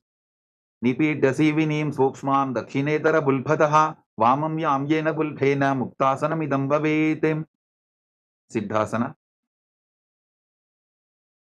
Now shift your gaze up towards your third eye and visualize Swamiji in your inner space. स्थानुसंयमितेन्द्रियोतलदशा पश्यन् भ्रुवोरन्तरं चैतन्मोक्षकपादभेदजनकं सिद्धासनं प्रोज्यते सिद्ध्यासना. Shift your gaze to the ground in front of you and engage Mahamudra Bandha. Keep visualizing Swamiji in Siddhyasana. वामपार्श्वे डीजानो सीवनिमदिता सुकोठानो रुद्रासना 2. Now rotate your hands on top of the knees into Bindu Mudra, palms facing up, index fingers and thumbs touching. Gaze to your third eye and visualize yourself as Lord Rudra. वामचरणपरितचिण्डराभे एकचुपदीये सेविदिदाभ्ये सन्तधुनासना. Now shift your gaze to the tip of your nose. Maintain your body in the same position. Embody tranquility and an unshakable nature in Santadhunasana. आसन की गुणमन कीर्तन चलता meet सिद्धासना 2. Now cup your hands in front of your navel in Samputa Mudra and visualize Swamiji in your inner space. विजुकार्य समासीन सिद्धासनमुदीरितं प्रसार्य भुवि पादोतु दोर्भ्यामङ्गुष्ठमादरात् बन्धयोन्यासना. Now inhale and hold your breath. Lock your senses with all the fingers. Your lips with little and ring fingers, nostrils with the middle fingers, eyes with your index fingers, and your ears with your thumbs. Hold your breath in Shanmukhi Mudra as you set the Sankalpa to manifest through the womb of creation in Bandhayonyasana. युत्र मध्ये महादेव बन्धयोन्यासने शृणु यत्कृत्वा खेचरो भूत्वा विचरेरीश्वरो यथा वीरासना. Now place the right foot on top of the left thigh and bring the left foot below the right thigh. Keep your hands on the knees in Bindu Mudra and embody the state and space of bravery. एकं पादमथैकस्मिन् मिन्यस्योर्नि संस्थितः इतरस्मिंस्तथा चोरुं वीरासनमुदीरितं वाल्मीकासना. Now shift your gaze up towards your third eye and visualize sage Valmiki, the great poet and author of Ramayana. दाबा bug की बगथली पुनि Eli है जोनी मुद्रासना. Now shift your gaze to the tip of your nose and place your hands flat on your knees. Visualize Yoni Mandala, the visual reflection of Devi Paramashiva Shakti herself. वामपाद की बगथली जाहि माहिली code योन्यासना. Maintain the visualization. Maintain the same physical body posture. Shift your gaze up towards your third eye in Yonyasana. योन्यासनं पर्वतेन योगं योगफले नीलं तत्कारफललं तावत् खेचरो यावदेव हि भद्रासना 3. Now join the soles of your feet together. Interlock your fingers around your toes. Pull your heels against your perineum and try to push your knees all the way down to the mat. If you can already comfortably bring your knees to the ground, you can try sitting on an elevated object and push your knees even lower. Pull your stomach in and up in Uddiyana Bandha. Gaze to your nose and visualize yourself as Lord Veerabhadra. Gulphau chavrshanasyadaha sivantyah parsvayoho kshipet sabbe vulpham tata sabye dakshagulpham tu dakshine. Aghorasana. Now keep your left hand on the left knee and cover your mouth with your right hand. Then close your left nostril with your index finger. Inhale through the right nostril. Then close both nostrils, hold your breath, gaze up towards your third eye, curl your tongue back and up in Kechari Mudra. Then exhale through the left nostril. Again, inhale through the left, invert the breathing flow again and again in Abhyanta Kumbhaka as you visualize yourself as an Aghori in Aghorasana. Purvakaho vishrika jogi vahi vidhi joki jaisogi. Kaneri pavasana. Now, slightly extend your feet away from the body with your toes together and the heels apart as in Gvalipavasana. Rest your elbows on your heels and your chin on your hands. Gaze to the nose, pull your stomach in and up as you exhale fully and hold your breath after each exhalation in Richaka Kumbhaka. And visualize yourself as a female elephant drinking water in Kanari Pavasana. Gwalipav asana ka kyo hai jaise yahu maidane vidite se. Parasana. Now scoop your hands below the feet and interlock your fingers. Lift your feet off the ground and balance as you gaze to your nose and visualize Swamiji. Tatordham retayet payum mridanishvasa samyutam. Gopi Chandasana. Now, free your arms and interlock your fingers around the toes from above. Pull your feet against your chest. Rest your chin on the toes. Fix your gaze at the tip of your nose and embody the state and space of a king in Gopi Chandasana. Purava vidipata ka angutha kantuku parashem. Udarasana. Now once more, scoop your hands below the feet. Interlock your fingers around the toes from below. Pull your feet against your chest. Rest your chin on the toes. Gaze towards the tip of your nose. And visualize your body free from any defects in Udarasana. Dovo Bhagdali Sambhutane Ubay Hastakari Urda Hitane. Vishishtasana. Now lift your feet up even higher in front of your face with interlocked fingers in front of your forehead. Visualize yourself excelling in everything in Vishishtasana. Dovo Bhagdali Jodi Sambhut Kare. Bhujasana. Now, one by one, lift your legs up over top of the respective shoulders. Bend your arms up and hold onto your neck as you visualize yourself as a cobra in Bhujasana. Shirasanam Tavidyayam Kapshasanam Adhaparam Grivasanam Tavaramam Bhujasanam Ihochate. Kalyanasana.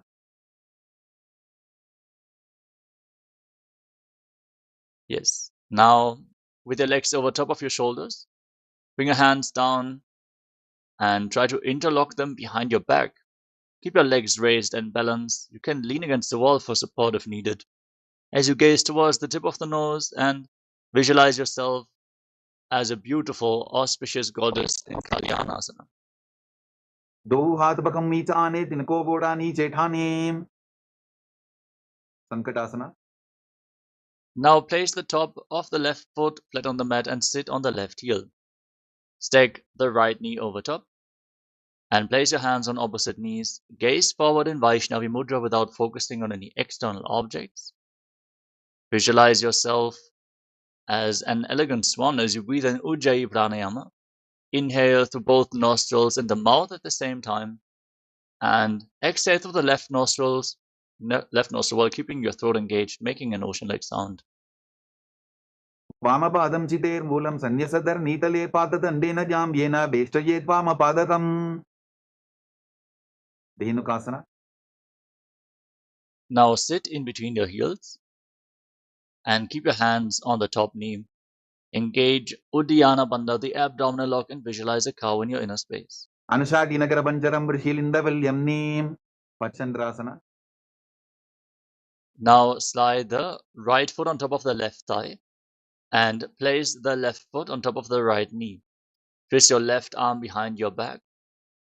And hold on to opposite thighs, gaze up towards your third eye, and visualize Swamiji in Machandasana. वामजङ्गपरितशिरठाने वामहस्तपिष्ठेति Sane Machandasana 2. Now, untwist your spine, hold on to your big toes, and lean forward and down. Try to place your forehead on the ground in front of you. Bring your navel against your knees, close to your heels, as you visualize Swamiji in Machandasana 2.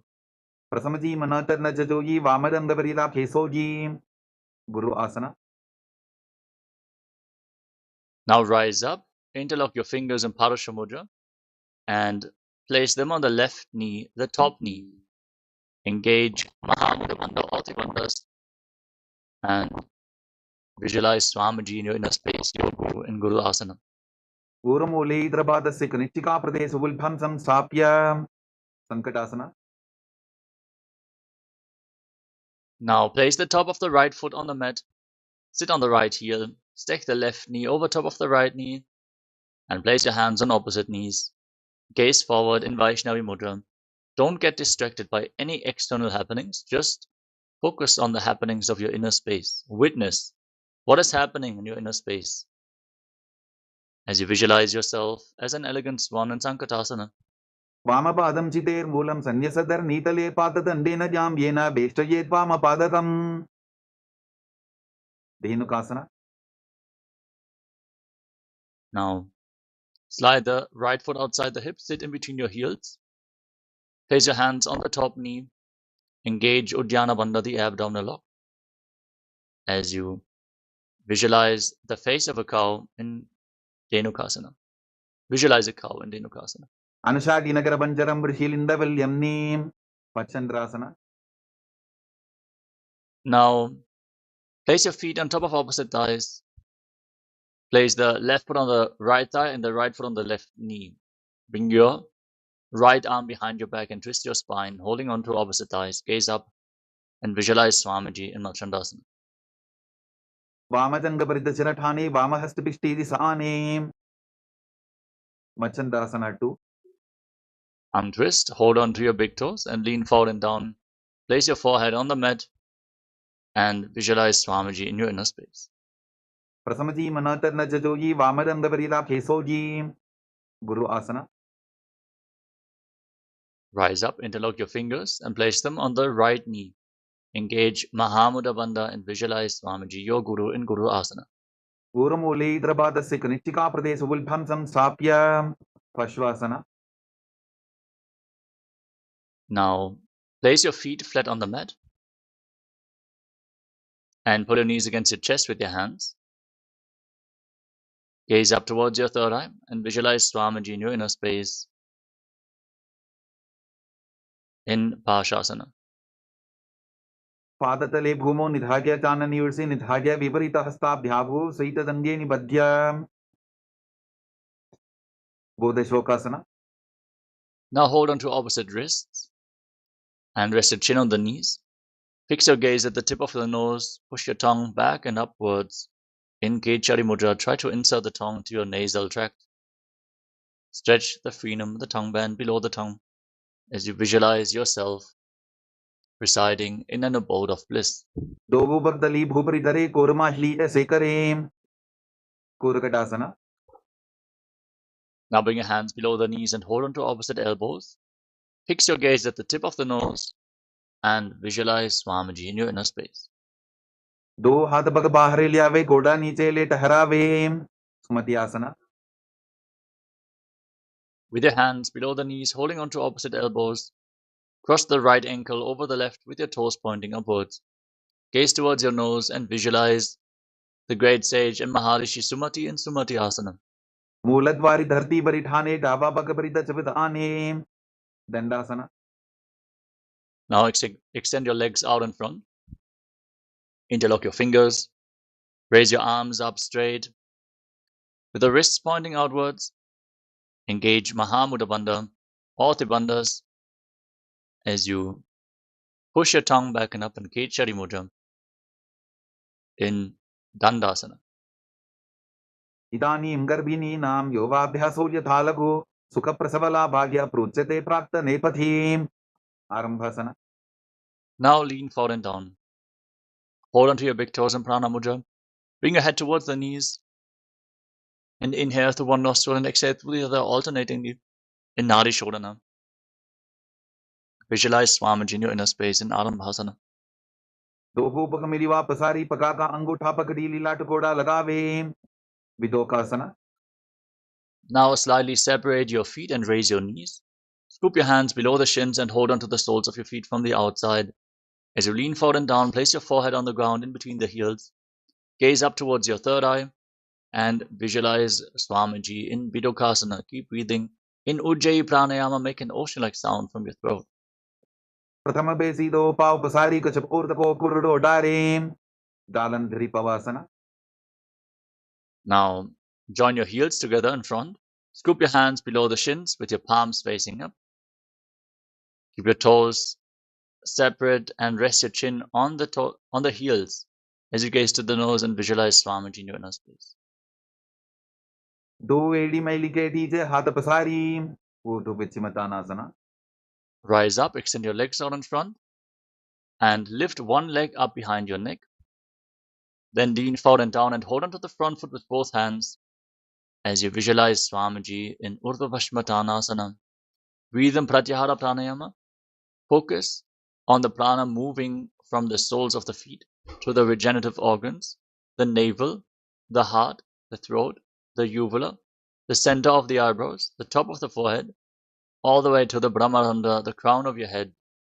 Visualize the prana flowing upwards in golden light in Urdhva Bhasmatanasana. पश्चिमतानवत् संस्थितिं कृत्वा एकं पादं ग्रीवायां धृत्वा तिष्ठेत् अनन्तासना. Keeping the leg behind your head, lean backwards. Lay on your back, extend the opposite leg forward, hold onto the foot behind your head with the opposite hand, and gaze towards the tip of the nose. Visualize that you are infinite, endless, eternal, Ananta in Anantasana. उत्तानशयनी एकैकम्पायी ग्रीवायां विन्यस्य इतरहस्तेन पावाग्रं गृहीत्वा अंकुशासना. Now roll onto the side of the hand, holding onto the foot behind your head. Fix your gaze at the tip of the nose and feel in complete control in Ankushasana. उत्तानशयित एकैकं पादं ग्रीवायां कुर्वन् इतरहस्तं कर्णमूले स्थापयेत् दृशासना. Now lay on your back and pull your knees towards your chest. Encircle your legs with your arms and rock your body from side to side as you visualize Swamiji in your inner space in Drushasana. उत्तानशयनं जानुनी हृदये वष्टम्भां गङ्गासहित ऊरूनि करद्वये वद्वां सव्यापसव्यं लोडयेत् दृशासनं भवति ऊर्ध्वविचिमतानासना. Now again, extend your legs out in front and lift the other leg up behind your neck this time. Lean forward and down and hold onto the front foot with both hands as you feel the prana surging upwards from the soles of the feet all the way to the crown of your head through the 9 points revealed by Mahadeva in Pratyahara Pranayama. Withdraw from all the senses. Only focus on the prana movements within your body as you visualize Swamiji in Urdhva Bhasmatanasana. पश्चिमतानवत् संस्थितिं कृत्वा एकं पादं ग्रीवायां धृत्वा तिष्ठेत् अनन्तासना. Now lean back and keep the leg behind your neck. Hold onto the foot with the opposite hand and extend the opposite leg forward. Gaze to your nose and visualize yourself as infinite without beginning or end in Anantasana. उत्तानशयनी एकैकम्पायी ग्रीवायां विन्यस्य इतरहस्तेन पावाग्रं गृहीत्वा अंकुशासना. Now roll onto the side of the hand, holding onto the foot behind your head. Gaze to the nose and feel in complete control in Ankushasana. उत्तानशयित एकैकं पादं ग्रीवायां कुर्वन् इतरहस्तं कर्णमूले स्थापयेत् योगनिद्रासना. Now lay on your back and pull your knees up. Lift your legs up and place your feet behind your head. If you cannot bring the feet behind your head, you can bring your legs over your shoulder or cross your feet in front of your body. Then wrap your arms around your lower back, gaze to the nose, and visualize Swamiji in your inner space. पादाभ्यां वेष्टयेत् कंठं हस्ताभ्यां पृष्ठबन्धनं तन्मध्ये शयनं कुर्यात् योगनिद्रा सुखप्रदा आत्मारामासना. As you lay on your back with your legs over top of the respective shoulders, bend your arms up and try to interlock your fingers around your neck. Fix your gaze at the tip of the nose and visualize Lord Vishnu is blessing you from within in Atmaramasana. Atmaram आसनपदं सुढोसो वेम कोचिकासना. Now lay on your back and extend your arms out to the shoulder level. Pull your knees up against your chest with the soles of the feet facing up. Gaze up towards your third eye and visualize Swamiji in Kochikasana. दो हाथ छीता सा करें तिनसो ube Sapa करें जठर परिवृत्ति. As you lay in this position, drop the left knee to the side, extend the right leg straight down. Bend both knees to the left. Visualize Swamiji in your inner space. Then extend your legs out to the side. Hold on to the toes. Rotate your head away from the feet. Keep breathing in Pratyahara Pranayama. Remember, the prana is flowing from the soles of your feet to the crown of your head, to the various points of your body, one by one, moving upwards in golden light. Now return to the center. Pull your knees against your chest. Drop the right leg to the side. Extend the left leg straight down. Bend both knees to the side. Rotate your spine more. Extend your legs to the side. Hold onto the toes. And turn your head away from the feet. Rotate your spine even more. As you repeat, Jatara Parivritti 1, 2, and 3. परिवृत्ति कुक्षि भागे त्रिधा हि परिकीर्तितः बद्धपूर्णं सुप्तपूर्णं ऊर्ध्वपूर्णमथापि च. द्वन्द्वपीठासना. Now place your feet flat on the ground. Hold on to your ankles and push your hips off the ground. Lock your throat and hold your breath in Mocha Kumbhaka as you visualize yourself as sturdy as stone furniture in Dviparapita. प्रतिक्रियायुतं द्वन्द्वपीठ सर्वबलप्रदं गर्भिणीनां दुर्बलानां इदिकार्गी जगादनून्. पर्यङ्कासना. Now bring your hands up and over top of the respective shoulders. Place your palms on the ground, fingers pointing towards your feet. Push your hands into the mat. Lift your hips up. Walk your hands and feet closer together to raise your hips even more. Breathe deeply through your nose, leading the prana along your spine in Sahaja Kumbhaka as you visualize yourself as sturdy as stone furniture in Paryankasana. उत्तानशयनमस्ततलाभ्यां भूमिम् अष्टभ्यां पादतलाभ्यां भूमिं धृत्वा. Shottanasana. Relax. Now lay down on your back. Pull your knees against your chest and place your hands on the respective shoulders. Move your hips in a circular motion as you visualize yourself as a dog playfully rolling around on your back in Shvottanasana. शववत् शरीरं संस्थाप्य जानुनी सम्मील्य नाभुवानी च हस्ताभ्यां कन्दरां बद्ध्वा भ्रामयेत् श्वोत्तनं भवति. विपरीतकरणी.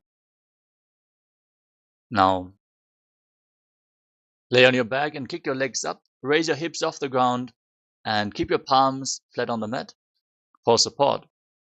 Then start moving your legs in a circular motion. Hold your breath in Mocha Kumbhaka with your throat locked. Prevent the prana from escaping your lungs.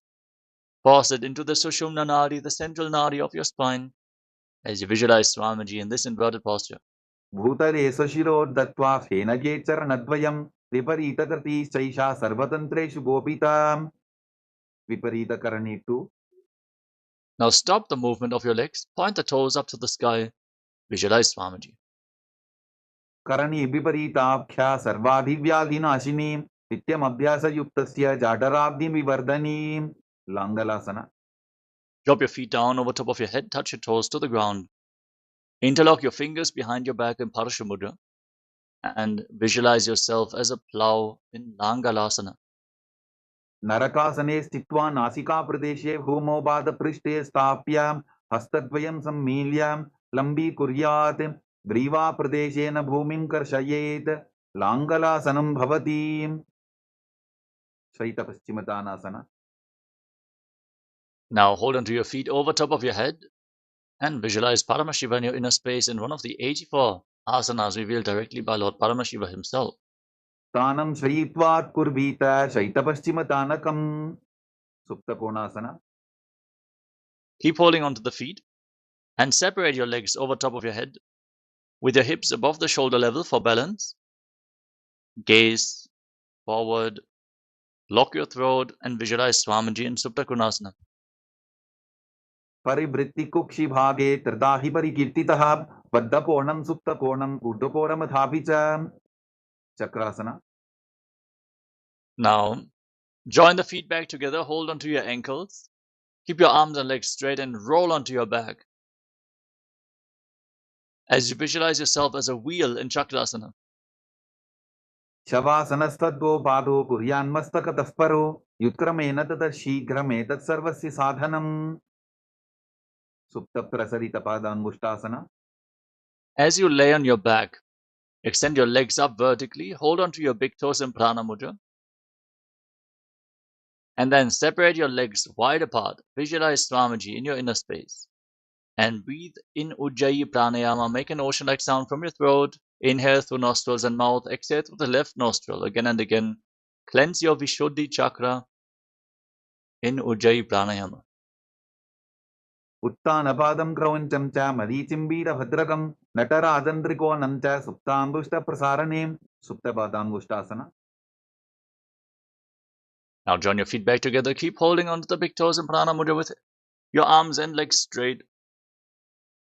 And visualize Swamiji in your inner space. Uttanapadam Kravancham Cha Marichimbira Bhadrakam Natarajandrikoanam Cha Suptambushta Prasaranem. Matsyasana. Now bring your legs into Padmasana, your knees to the ground, and hold onto opposite elbows over top of your head. Gaze towards the tip of the nose and visualize Matsya, the fish avatar of Lord Vishnu in Matsyasana. Gupta Padmasanam Krutva Uttanashay Nancharit Gurpara Abhyam Shiro Beshtya Matsyasanam Tu Rogaham. Parasharamasana. Now place the back side of the right hand on top of the left palm. Palms facing up over top of your head. Gaze to the tip of the nose and visualize Lord Rama in your inner space in Parasharamasana. Prathamakare Padmasana Ache Sudho Surve Bhuparipache. Sarvambasana. Now kick your knees and hips off the ground, support your lower back with your hands, rest your elbows on the mat, lock your throat and hold your breath in Moksha Kumbhaka. Push the energy into the central nadi of your spine as you gaze to the nose and visualize Swamiji in Sarvangasana. Athavakshetra Samkshepat Sarvangasanam Uttamam Yat Krutva Yoga Nipuna Vidya Vispandito Yatha. Vrichikasana. Now lay on your back and keep one foot on the opposite thigh. Pull your knees up towards your chest. Engage your core. Extend your arms over your head. Hook your fingers forward and lock your throat. Hold your breath in Moksha Kumbhaka for a long time. Gaze up towards your third eye and visualize yourself as a scorpion in Vrishchikasana, the scorpion pose. Prathamashaina Sudho Shishike Shiki Sandhi Sudakhe. Vrichikasana. Now simply exchange the position of your legs. Repeat Vrishchikasana on the other side. Prathamashaina Sudho Shishike Shiki Sandhi Sudakhe. Vrishabhadakshepasana. Now lay on your back with your hands interlocked behind your neck. Alternate pulling your knees off the ground towards your chest. Keep your legs off the mat and breathe slowly and deeply through your nose in Sahadra Kumbhaka as you visualize Swamiji in Vrishabhadakshepasana. Stomp like a bull in this asana. Uttanasenam Kritva Anvali Bikandrambadva Purparo Militva Nitambena Bhumim Sprishtva. Marottanasana. Now place your hands at the side of your hips and alternate lifting your knees up. Try to touch your ears with the respective knees again and again as you visualize Swamiji in your inner space. Shvotanavat Samsiti Kritva Janadvayam Paryayena Karmagyoho Samsprishet. Vrikasana.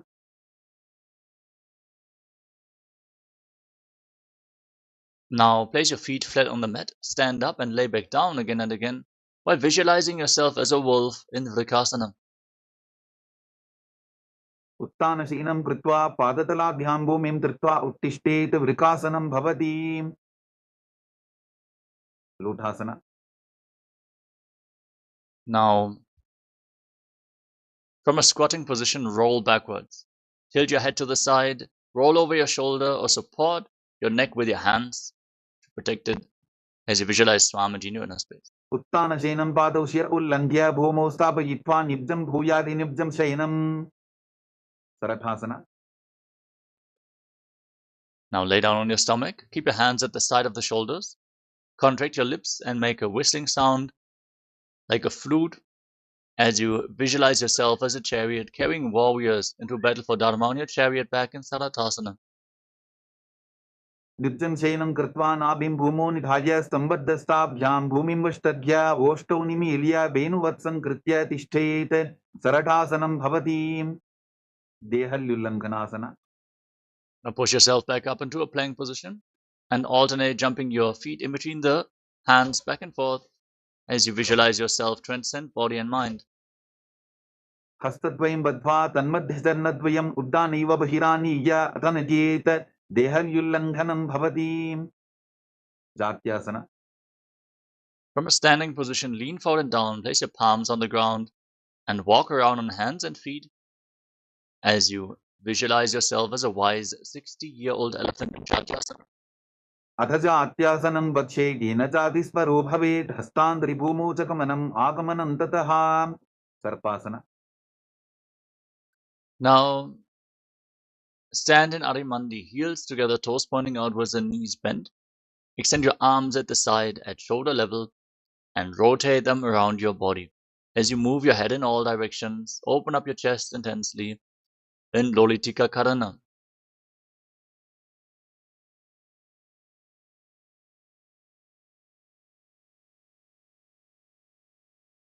Now keep your feet close together.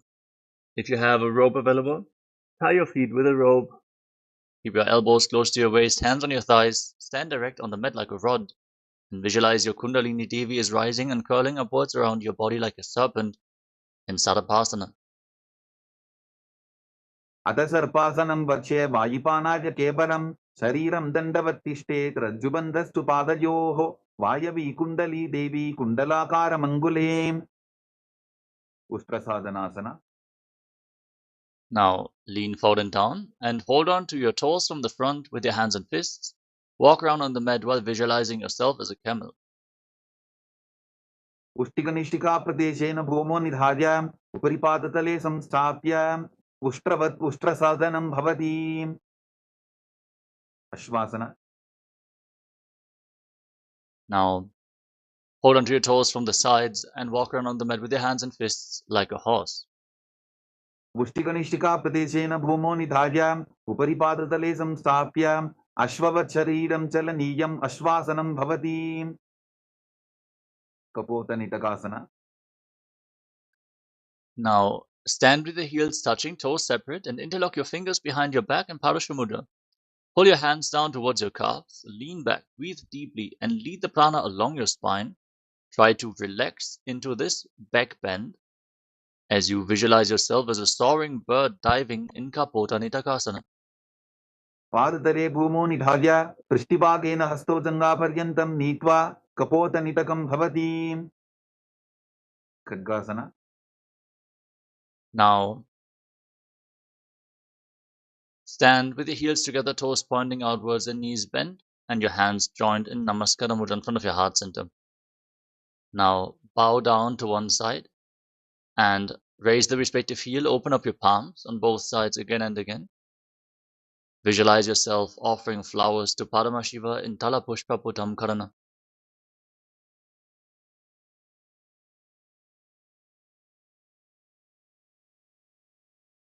Next up is Khadgasana. Now gaze to the nose and visualize yourself as a rhinoceros. Then lay down on your stomach. Jump your feet back up towards your hands and stand with your hands slightly extended away from the body in Namaskara Mudra, resembling the horn of the rhinoceros.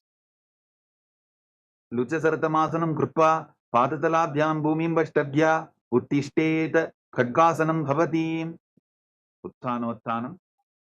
Now hold on to weights and sit down and stand back up again and again, or squat down as low as possible, whatever you can, and gaze towards the tip of the nose as you visualize Swamiji in your inner space.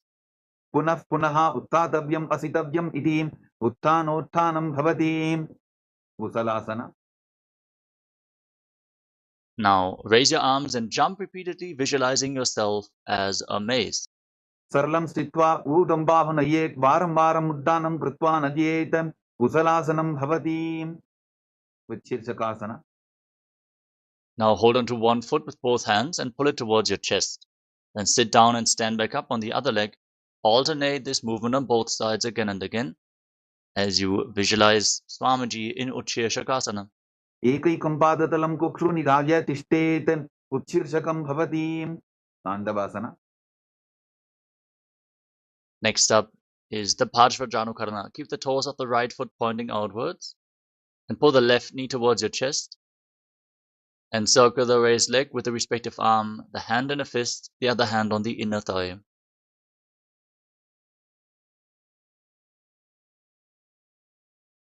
Now extend your left leg forward, extend your arms out as well, holding onto weights if you want to intensify this asana. Then sit down and stand back up again and again. Visualize yourself fiercely dancing as Lord Shiva in Tandavasana. एकेन पादेन स्थातव्यं ताण्डवासनं भवति ब्राह्मणासना. Now bring the left foot towards the inner right thigh and keep your hands at the side of your knees. Visualize Lord Brahma is blessing you from within in Brahmanasana. ब्राह्मणासनमावक्ष्य यत्कृत्वा ब्राह्मणो भवेत् एकपादमरो दत्त्वा तिष्ठेत् दण्डाभृतर्भुवि गर्वासना 3. Now bring the left leg over and around the right knee, tuck the toes behind the calf. Bring the left arm below the right and join your hands in Namaskara Mudra as you visualize yourself as Lord Garuda in Garudasana 3. उत्तानकूर्मपीठं च संभस्कारुडमेव च पाताय दिनं गोमुखं च भारद्वाजं त्रिविक्रमम् एकपादासना. Now bring the left foot on the right thigh and hold on to your knees with your hands. Squat down slightly to catch your knees as you visualize Swamiji in Ekapadasana. दक्षां ग्रिम्बामपादस्य दण्डोपरि निधाय च ध्रुवासना. Now hold on to the left big toe in Prana Mudra with the respective hand. Extend the leg out to the side and rotate quickly on the standing leg while visualizing yourself as the North Pole Star.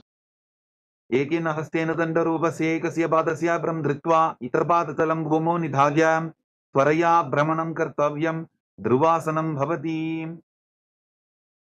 त्रिविक्रमासना. Now lift the left leg up behind your neck. Stand tall, sit down and stand back up. Perform the 3 steps of Lord Vishnu as you visualize that Lord Vishnu is blessing you from within in Trivikramasana. You can hold on to a solid object for support or ask a partner to assist you in the performance of this asana.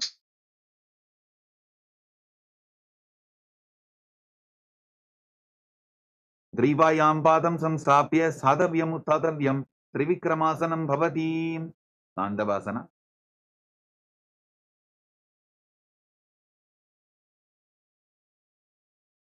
Now point the toes of the left foot outwards and lift the right knee towards your chest and circle it with a respective arm, keeping the right hand in a fist, left hand on the inner thigh in Parshvajanukarana on the other side.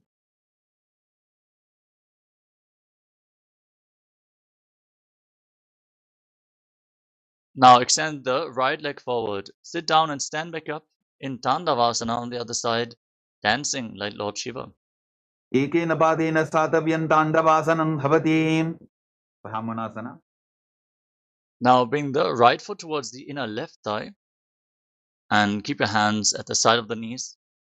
Visualize Lord Brahma is blessing you from within.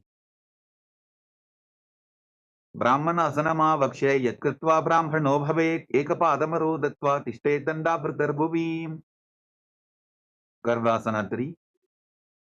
Now bring the right leg over and around the left knee and tuck the toes behind the calf. Bring the right arm below the left and join your hands in Namaskara Mudra as you visualize yourself as Lord Garuda in Garudasana on the other side. उत्तान कूर्म पीठम च संभत्कारुडमेव च बाताजनं गोमुखं च भारद्वाजं त्रिविक्रमम् एकपादासना. Now, bring the right foot on the left thigh and hold on to your knees with the respective hands as you visualize Swamiji in your inner space. दक्षां ग्रिम्बामपादस्य दङ्घोपरि निधायितम् ध्रुवासना.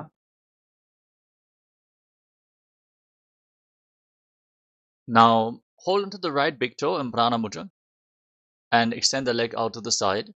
Rotate quickly on the standing leg as you visualize yourself as the North Pole Star. एकेन हस्तेन दण्डरूपस्य एकस्य पादस्य भ्रं धृत्वा इतरपादतलं भूमौ निधाय त्वरया भ्रमणं कर्तव्यं ध्रुवासनं भवति. त्रिविक्रमासना.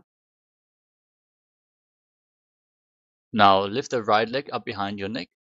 Stand tall, sit down, stand back up. Perform the 3 steps of Lord Vishnu in Trivikramasana. ग्रीवायां पादं संस्थाप्य साधव्यम् उत्थातव्यं त्रिविक्रमासनं भवति. Next up is the Samana Kakarana. Now stand with the heels touching, toes pointing outwards, and keep your hands slightly extended away from your body, fingers pointing one by one. Breathe calmly and deeply, and relax from this intense set of asanas.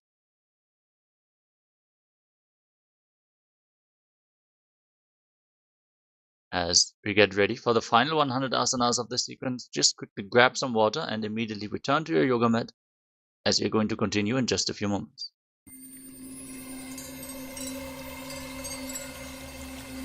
I welcome you all with my love and respect. Let you all open all your 3 eyes. Om Nityananda Paramashivoham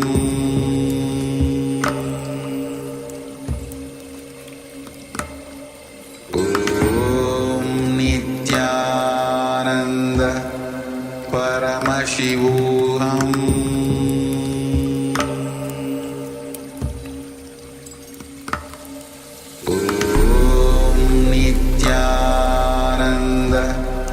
Paramashivoham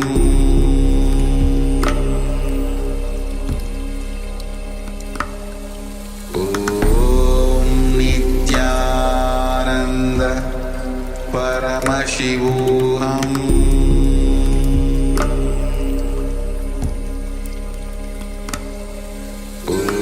Om Nityananda Paramashivoham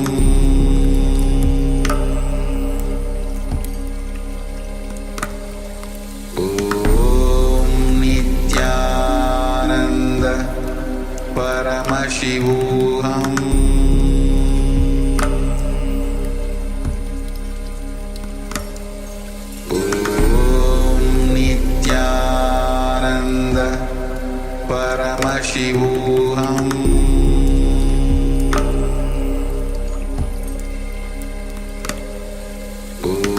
Om Nityananda Paramashivoham Paramashivoham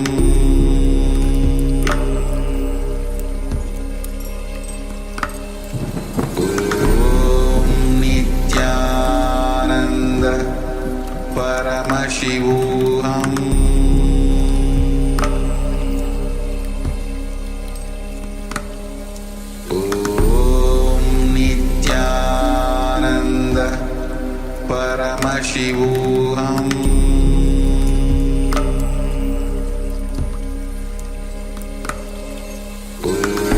Om Nityananda Paramashivoham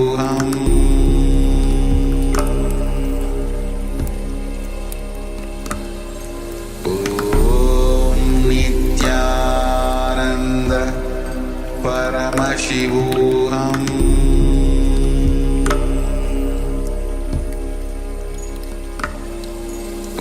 Om Nityananda Paramashivoham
Paramashivoham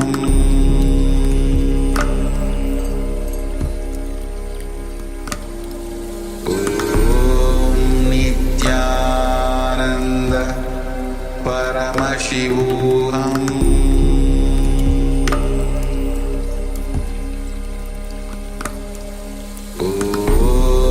Nityananda Paramashivoham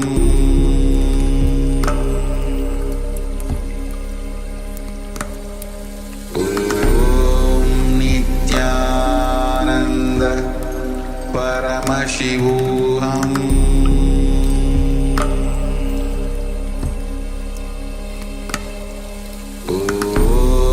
Nityananda Paramashivoham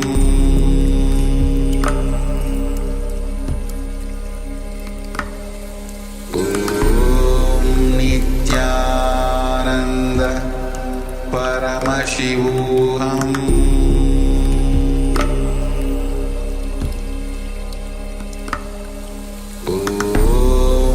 Nityananda Paramashivoham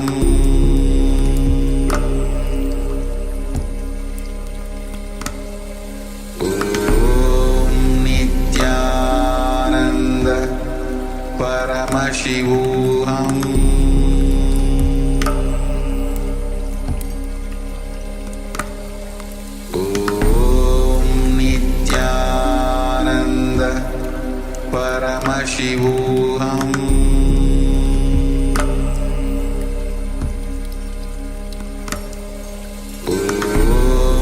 Nityananda Paramashivoham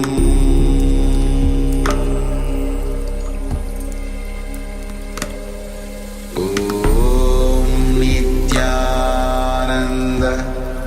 Paramashivoham Nityananda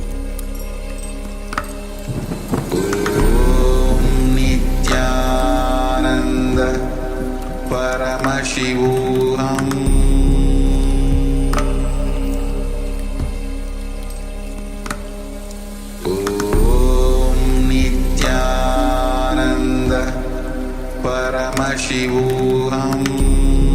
Nityananda Paramashivoham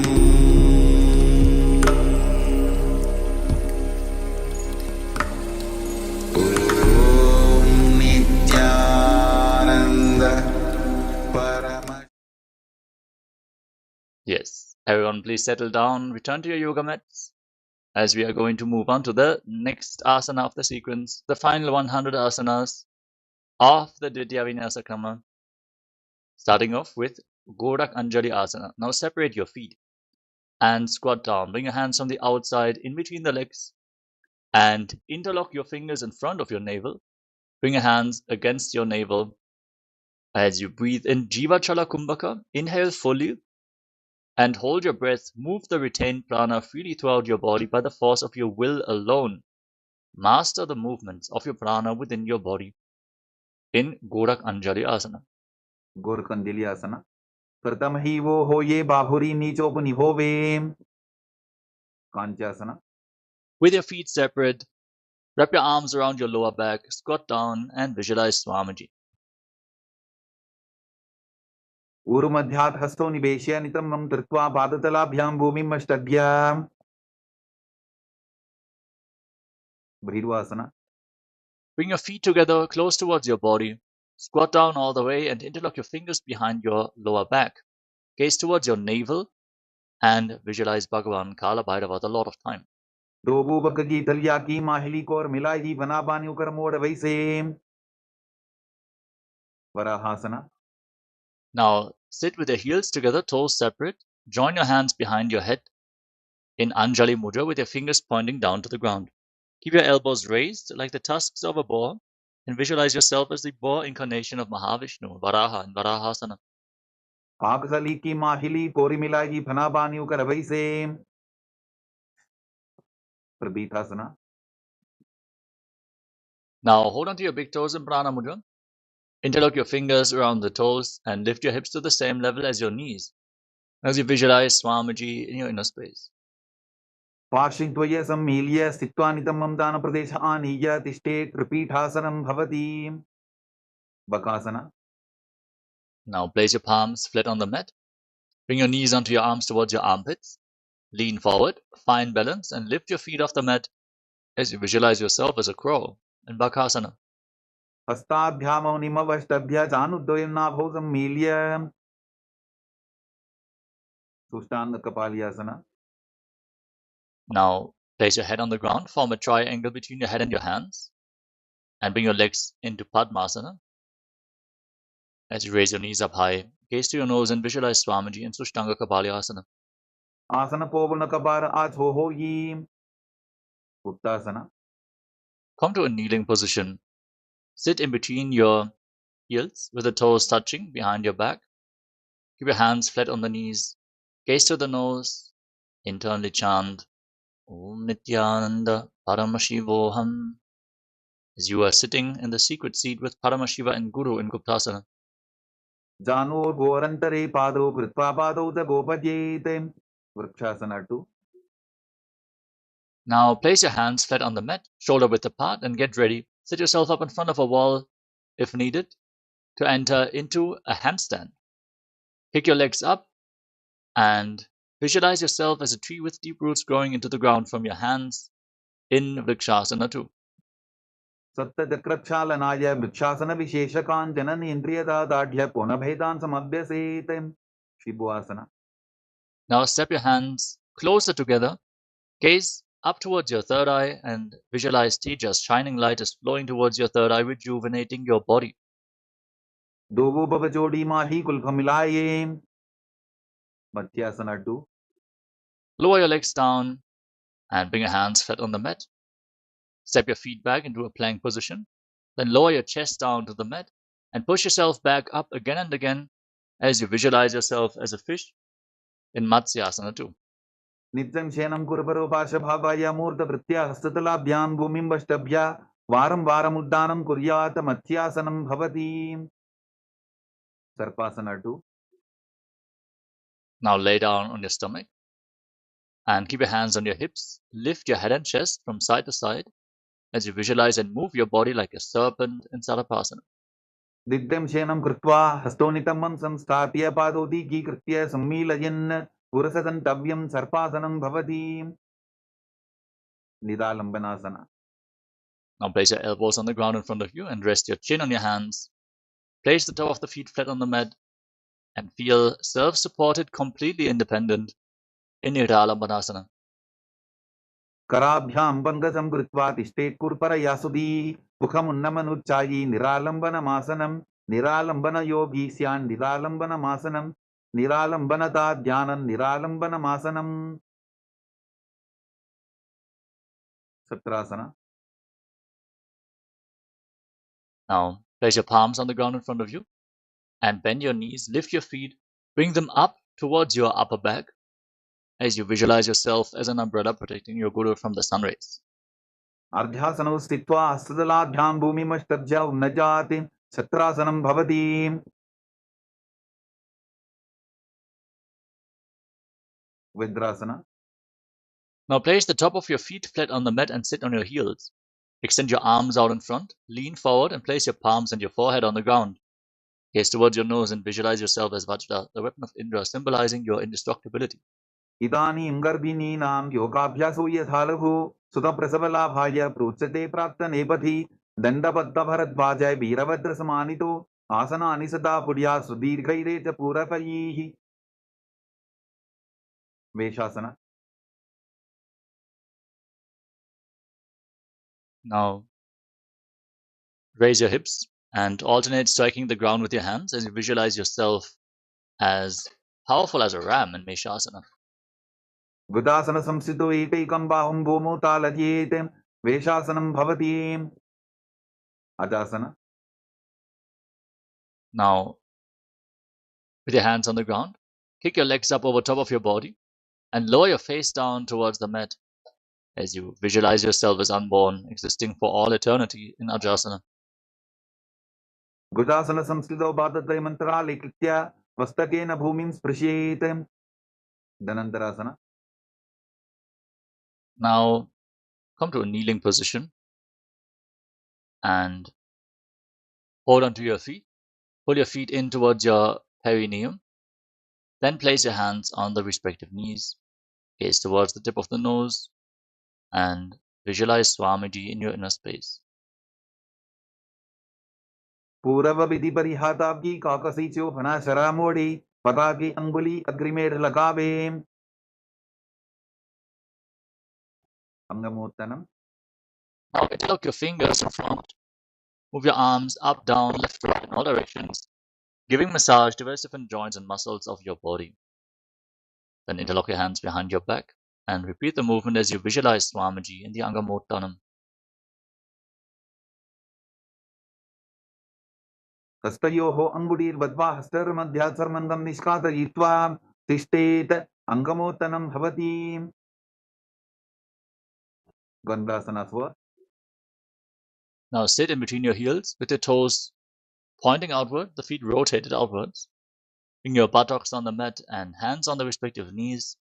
Visualize yourself as Lord Garuda, flying Lord Vishnu and Lakshmi on his back in Garudasana form. Jangor bhyandanam pidya stharakadyot vijanuna janu parikaradvandva garudasanam uchyate. Ananda mandirasana. Now, bring your toes together behind your back. Place your buttocks down on the ground in front of your heels. Hold onto your ankles. Gaze up towards your third eye and visualize yourself residing in the blissful space of a temple. Achavakshe biranada anandamandirasanam jitkritva amaro dhiro bhavatyeveha sadakaha. Mandukasana 2. Now, cross your ankles and sit on the raised heels. Place your hands underneath your knees with the palms facing up. Pull your stomach in and up in Uddiyana Bandha. And push your tongue up against the palate of your mouth in Manduki Mudra as you visualize yourself as a frog. Prishtam sambidabul bhabhyam danvandye savala yabridhi asto padatale chitto mandukam patra dosharit. Narasimhasana. Now tuck your toes and sit on raised heels. Separate your knees wide apart. Place your palms down on the ground in front of you with your thumbs touching and the base of your hand touching your toes. Gaze to the tip of the nose, stick your tongue out and exhale forcefully through your mouth again and again as you visualize yourself as Lord Narasimha, the Lion Man avatar of Mahavishnu, Narasimhasana. Dovu bhanapani hoi vaise edi melar budani vaise samasarirani kaat harave nasa abratrishtiko ryave. Visharakasana. Keep your toes tucked, sit on raised heels and cover your mouth with both hands. Bring your thumbs underneath your teeth and close your lips. Inhale through your nose and inhale through the right nostril and exhale through your mouth as you gaze to your nose and visualize yourself as Goddess Durga, victorious over all your fears in Visharakasana. Dovu pakambi edi javgi goda phano vanapani hoi. Pakanasana. Now place the top of your feet flat on the mat, the soles of the feet together. Sit on your heels and bring your hands towards your armpits. Imitate as if you are a monkey, scratching itself as you gaze to your third eye and visualize yourself as a playful monkey in Makarasana. Dovu bagdari samud ane dinigi vishti bhumi paridhane molatvar edyam pariyave moda hath uchat harave. Vajrasangarasana. Now tuck your toes. Join the soles of your feet together and separate your knees wide apart. Hold on to opposite elbows behind your back and gaze towards the tip of the nose. Embody diamond-like strength for you and your Sangha, your spiritual community in Vajrasangarasana. Pratama pranapani hoi vaise dovu edi udani vaise goda upa rakhe dhira adeva yapasare dhira. Khindanasana.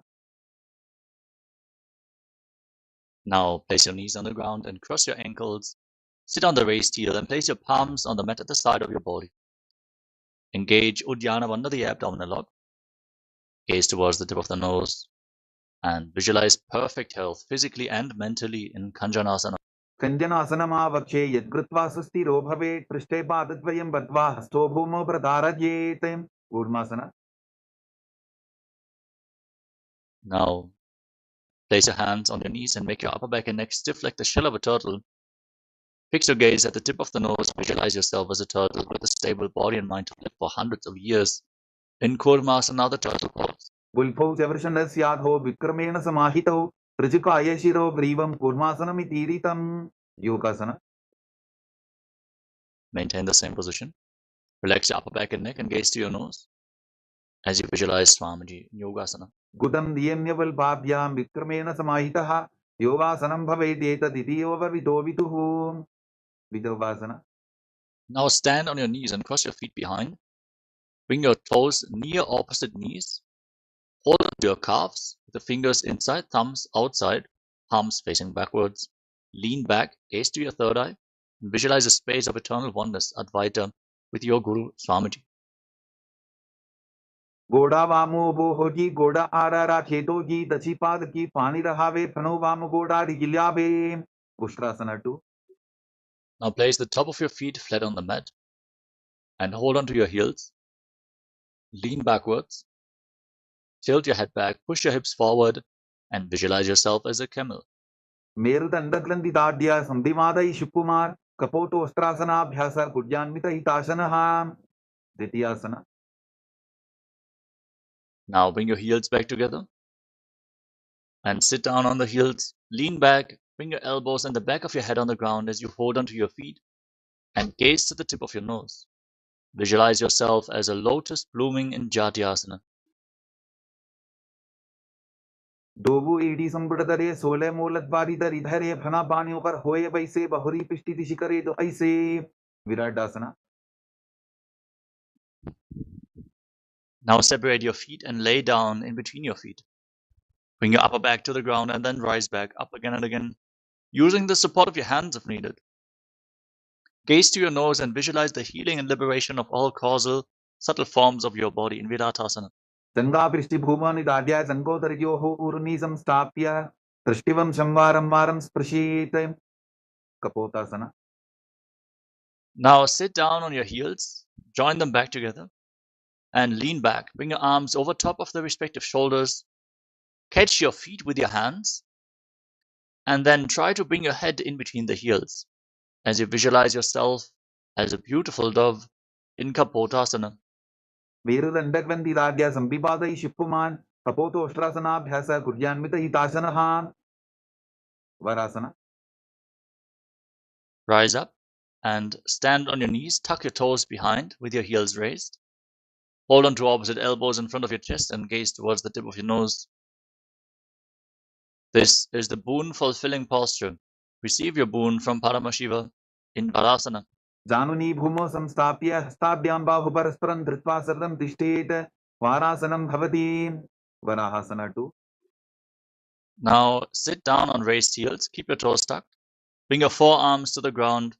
Place your head on the mat and support it with your hands as you gaze towards the tip of the nose. Visualize Varaha, the boar avatar of Lord Vishnu. सूर्यं चन्द्रं वेदनानि आसनानि निकच्छन्ते पूर्वरो भूमौ स्थापयित्वा जानुभ्यामवनिममिष्टभ्य हस्तो मस्तके संस्थाप्य पाशिं नितम्बे संस्थाप्य तिष्ठेत्. वराहासनं भवति. वृन्दासना. With your forearms on the ground, elbows shoulder width apart, interlock your fingers, place your head on the mat and support it with your hands. Raise your hips and kick your legs up into a headstand as you gaze to your nose and visualize yourself as a lopped tree. Breathe calmly through your nose in Sahajra Kumbhaka. अथो मन्दासनं वक्षे सर्वेषां प्राणिनां स्वम् ऊर्ध्वमार्गेपदे दत्त्वा धारयेन्मारुतं सिद्धिः. अन्धासना. Gently lower your legs down. Come to a kneeling position. Top of the feet flat. Sit on the heels and separate your knees. Hold on to your head and lean forward and down, bringing your head in between the knees. Inhale through your nose and exhale through your mouth again and again as you gaze to the tip of the nose and visualize Swamiji in Andhasana. कतमवदली सुमट हरावे कोरमाहिली उभे मिलावे फनापानी Booker होई बैसे डोबु एरी उदानी बैसे. Viparita Shalavasana. Now lay down on your stomach. Extend your arms out in front. Lift your arms, your chest, and your legs off the mat. And visualize yourself as a locust in Viparita Shalavasana. Shalavasana Bhedascha Natabhirunda Namake Vendabhirunda Saite Shirshatandasanam Tatha. Kapalasana. Now place your palms at the side of your hips, your forehead on the ground, and lift your legs up without raising your chest off the mat. Visualize a skull representing the mind with purified thoughts and the strong will to attain enlightenment. In Kapalasana, the skull pose.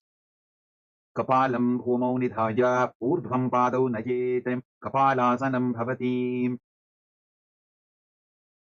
Akashakapotasana. Now kick your legs up over top of your body and place your feet on the mat in front of you.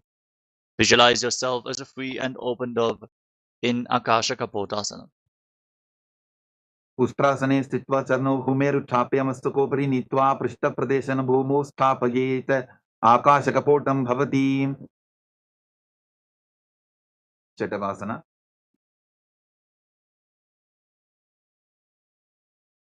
Now come to a kneeling position, top of the feet flat on the mat and sit on your heels.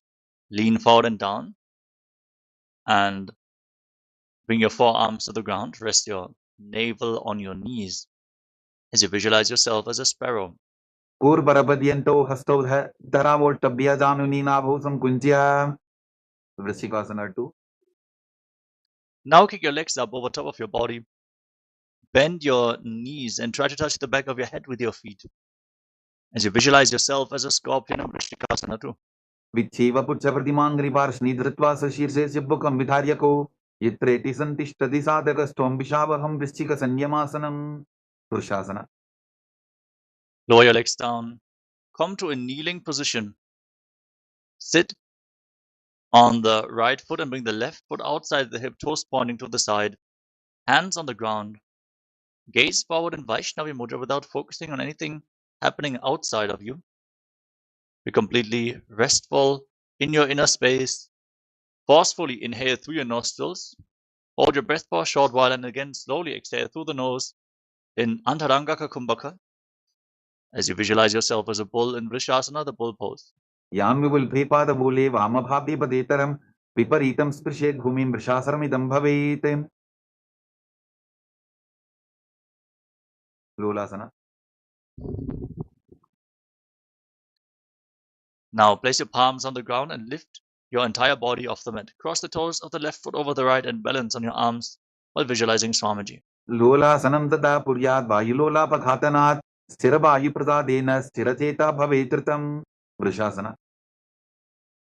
Now sit down on the left heel and keep the right foot outside the hip. And place your hands on the mouth, on the ground. Gaze forward and visualize yourself as a bull in Vrishasana. Yamivul Bhipada Bole Vamabhagi Vadetaram Viparitam Sprishet Bhumim Vrishasaramidam Bhavetem. Balavunasana.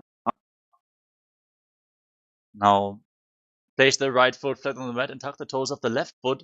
Sit on the left heel. Place your hands on the respective knees. And visualize Bala, one of the 84 siddhas in your inner space. Asana Povada Darabika Rajagi. Grahasana. Now stand up and squat down. Bring your arms in between the legs and hold onto your ankles from the outside. Squat down all the way and visualize yourself as the entire planet. Tadai Bhumo Samstapya Danumadhye Kurparo Stapya Hastabhyam Gulpa Pradesho Dritva Tishtete Grahasanam Bhavati. Balavunasana. Now place the top of the sole of the left foot flat on the mat and tuck the toes of the right foot. Sit on the right heel, hands on the knees, and visualize Balagunahai in Balagunasana on the other side. Asana Povada Darabika Rajagi. Utkatasana. Now step both feet in, sit on raised heels, keep your knees together, off the ground. Place your hands on your knees, holding onto weights if you have them available. To intensify this asana, as you visualize Swamiji in Utkatasana. Ijas Pijosti Yata Purvachano Yitrasane Padataladvayo Parim. Vajrasangarasana 2. Now separate your knees and join the soles of your feet together. Sit on raised heels, keep your toes tucked, Hold on to opposite elbows behind your back and visualize Swamiji in your inner space. Prathama pani hoye jaise dobu eti buddha nivaise goda ubha raketiya adevaya pasare dhira. Anilasana. Now place your palms flat on the mat in front of you and step your heels onto the back of your hands. Keep your arms straight, elbows close to your body, gaze to the nose, and visualize you're able to consume and live off of air alone in Anilasana. दो हाथ भूमि पर ठाने कहनी जाड़ी नाभिलत आने फना दो ऐसे विधि करे पिष्टि हथेलियां की परिधरे. Padukasana. Now place the back of your hands on the ground, step your feet onto your palms, wrap your hands around the feet like shoes, and walk around on the mat, visualizing yourself wearing padukas, walking all across Kailasa in Padukasana. हस्ततरयोः पादतले कृत्वा तिष्ठेत् गच्छेत् पादुकासनं भवति. Kukkudoddanasana. Now place your palms on the mat and kick your legs up. Visualize yourself as a rooster as you let the legs fall back down again and again in Kukkudoddanasana. हस्ततले भूमौ कृत्वा पादतले च ऊर्ध्वमुड्डानं कृत्वा भूमौ पतेत्. Viparitandrityasana. With your hands on the ground, kick your legs up into a handstand and dance around on two hands. Feel yourself become free of all inhibitions in Viparitandrityasana. हस्ततलाभ्यां भूमिमष्टभ्य ऊर्ध्वपादाग्रे कुर्वन् हस्ततलाभ्यां नर्तनं कर्तव्यं विपरीतनृत्यं भवति. Kunjarasana. Now separate your feet and lean forward and down. Place one hand on the mat and place the other hand on the respective ear. As you breathe calmly in Sahaja Kumbhaka, visualize Swamiji in Kunjarasana. अथ वक्ष्ये महादेव कुञ्जरासनमुत्तमं करे नैकेन पादाभ्यां भूमौ तिष्ठे चिरकरः. Kunjarasana. Now exchange the position of your hands. Repeat the asana on the other side. अथ वक्ष्ये महादेव कुञ्जरासनमुत्तमं करे नैकेन पादाभ्यां भूमौ तिष्ठे चिरकरः. Kadambasana.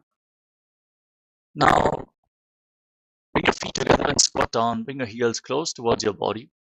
Hold on to your ankles and lift your toes and your buttocks off the mat. Balance on your heels as you visualize yourself as a kadamba tree, a pious tree that promotes a long life. पार्श्विभ्यां भूमिं वष्टभ्य हस्तद्वयेन पुल्भौ धृत्वा तिष्ठेत् कदम्ब भवति. पवनमुक्तासना. Place your palms on opposite knees and pull them against your chest. The soles of the feet flat on the mat. Breathe deeply as you visualize any excess vata as being balanced or released from your system in Pavanamuktasana. द्वयोस्तु पादयोः पाणिं लात्वा सुस्वनितम्बके जानन् वक्षसि सादुर्बभ्रतीकरवन्दनैः. Sakorasana. Now lift the left leg up behind your neck. Place your hands on the ground, extend the right leg forward, and lift your entire body off the ground. Gaze up towards your third eye, visualizing yourself as a powerful source of energy. पूर्वतानं तदष्पादपीठं भद्रासनं तथा सकोरक्रौन्तशलभभुजङ्गमपि वृश्चिकं. Dhanurasana 2. Now hold on to the big toes in Prana Mudra with the respective hand. Then keep the right leg straight and lift the left foot towards your ear as if you're pulling a bowstring. Visualize yourself as a bow in Dhanurasana 2. पादाङ्गुष्टौ तु पाणिभ्यां गृहीत्वा श्रवणावधि. Ashtavakrasana. Now lift the left leg over top of the shoulder. Place the right foot on the left foot. Extend your legs out to the side. Lean forward. Find balance. Lift your body off the ground and visualize yourself as a flying crane. वासिष्ठमदकौन्दिन्यम् ऊर्ध्वकुक्कुटवेव च अष्टावक्रमथोत्थानं मयूरं सेतुबन्धनं. Pranasana. Now place the left foot flat on the mat and bring the right foot on top of the left thigh. Bring your left shoulder underneath the raised knee and push the right knee to the ground. Gaze up towards your third eye and visualize you are immortal, able to exist solely on prana in pranasana. एतत् प्रभेदं वक्ष्यामि करोति यः स चामरः एकपादमुरो बद्ध्वा स्कन्धेऽन्यपादरक्षणं. Pashvamत्स्येन्द्रासना. Now bring the right foot outside the left hip. Step the left foot over top of the right knee. Twist your right elbow around the raised knee and bring your right hand below the knee. Then wrap your left arm around your back and interlock both hands. As you gaze towards your third eye, visualize sage Matsyendranath, the master of Hatha Yoga, in Parshva Matsyendasana. Pashvabhyam Dittade Yastu Pashamatsendram Uttamam. Sakorasana. Now lift the right leg up behind your neck. Extend the left leg forward. Place your hands on the ground and lift your body off the mat as you gaze to your third eye and visualize yourself as a powerful source of energy. Purvatanam Tadashpada Pitham Vadrasanam Tata Sakora Shalabha Budangamapi Vrishchikam. Dhanurasana 2. Now keep the left leg extended and pull the right foot towards your ears. You're holding onto both the big toes in Prana Mudra. Visualize yourself as a bow in Dhanurasana 2 on the other side. Padangushto tu Banibhyam Grihitva Shravanavadhi. Ashtavakrasana. Now lift the right leg over top of the respective shoulder and place the left foot on top of the right foot. Extend your legs out to the side. Lean forward, lift your body off the ground and balance on your arms. Visualizing yourself as a flying crane in Ashtavakrasana on the other side. Vasishtamadakaundinyam Urdupukuta Vevacha Ashtavakramathotanam Mayuram Setu Bandhanam. Pranasana. Now place the right foot flat on the mat. Place the left foot on top of the right thigh. Bring your right shoulder underneath the raised knee and push the left knee to the ground. Gaze to your third eye and visualize you are immortal, able to exist solely on prana in Pranasana. Etat prabhedam vakshyami karoti yasa chamaraha ekapadamuro badva skandhenyapadakshanam. Pashvamatsendrasana. Now bring the left foot outside the right hip and step the right foot over the left knee. Twist your left elbow around the raised knee and interlock both hands behind your back. Gaze up towards your third eye and visualize Sage Matsyendranath, the master of Hatha Yoga in Parshvamatsendrasana. Pashvabhyam Dittade Yastu Pashvamatsendram Uttamam. Ardhapaschimottanasana. Now extend the right leg forward with the left heel against the perineum. Lean forward and down. Hold on to the front foot. Breathe in. Jiva Chala Kumbhaka. Hold your breath and move the prana throughout your body and visualize Swamiji. Ekam padam prasadya ekam padasya bhashna sivini sambidya hastadvaina prasarita padangushtam dhritva danu parimastakam nyasete ardhapachimatanam bhavati. Kromchasana. Now bring the left foot outside the hip. Top of the foot flat on the mat. Hold on to the right foot and lift it up in front of your face as you visualize yourself as a crane. Uttanapadam grauntam cha maricham virabhadrakam natarajan trikonam cha saptangushta prasarane. Ardhapachimatanasana.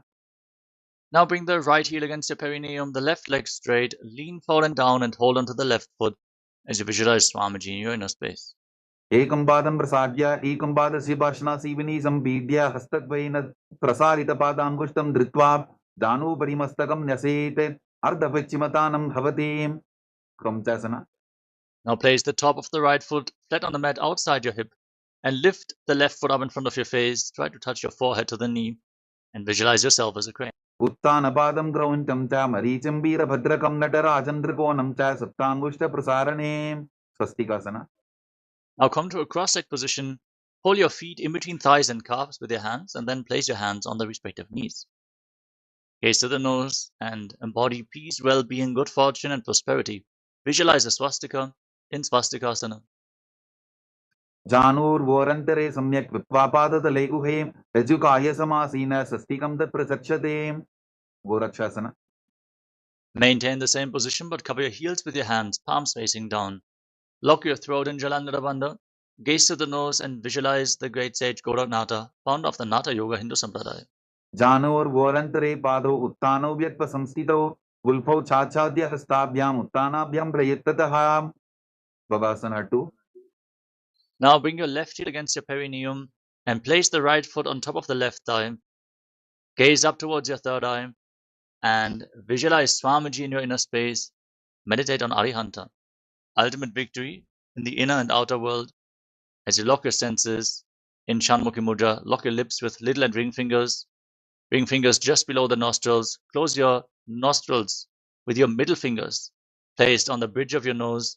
Place your index fingers on your eyes, your thumbs locking your ears. Hold your breath intensely in Shanmukhi Mudra in Bhagasana 2.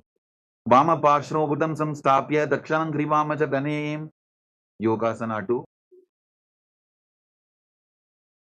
Now place your feet on top of opposite knees. Bring your hands down on the ground at the side of your body, palms facing up. Gaze towards the tip of the nose and visualize Swamiji in your inner space as you keep your mouth in the shape of the beak of a crow. Inhale through your lips and exhale through your nose in Kakachandra Kumbhaka in Yogasana 2.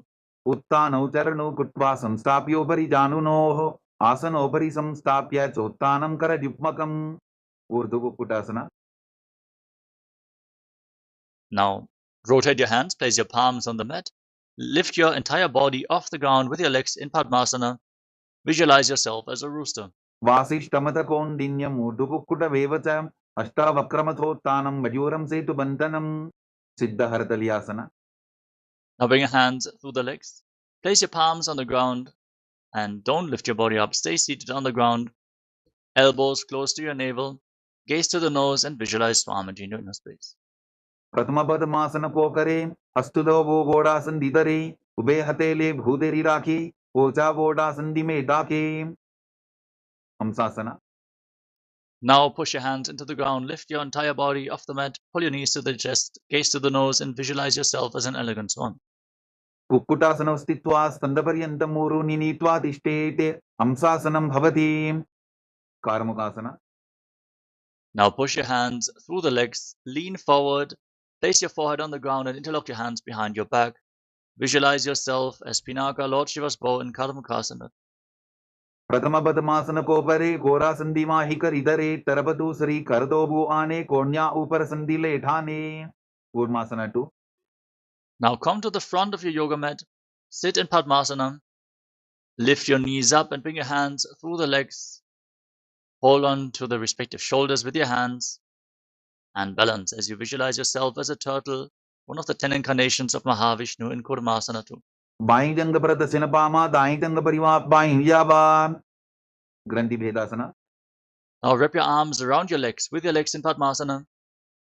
Hold on to opposite hands and bring your knees into the pits of your elbows towards your shoulders. Gaze to the nose, lock your throat, and cut through the granthis, the knots in the energy channels along your spine as you rejoice, knowing you're sitting in Shiva's secret knot-cutting posture, Granthi Bhedasana. अथ भक्षे नीलकण्ठ ग्रन्थिभेदासनं शुभं ज्ञात्वा रुद्रो भवेत् क्षिप्रं सूक्ष्मवायुनिषेवनात्. उत्तानकूर्मासना. Now bring your hands back through your legs, bend your elbows to hold onto the respective shoulders, and then roll onto your back. Embody a turtle laying on its back in Uttana Kurmasana.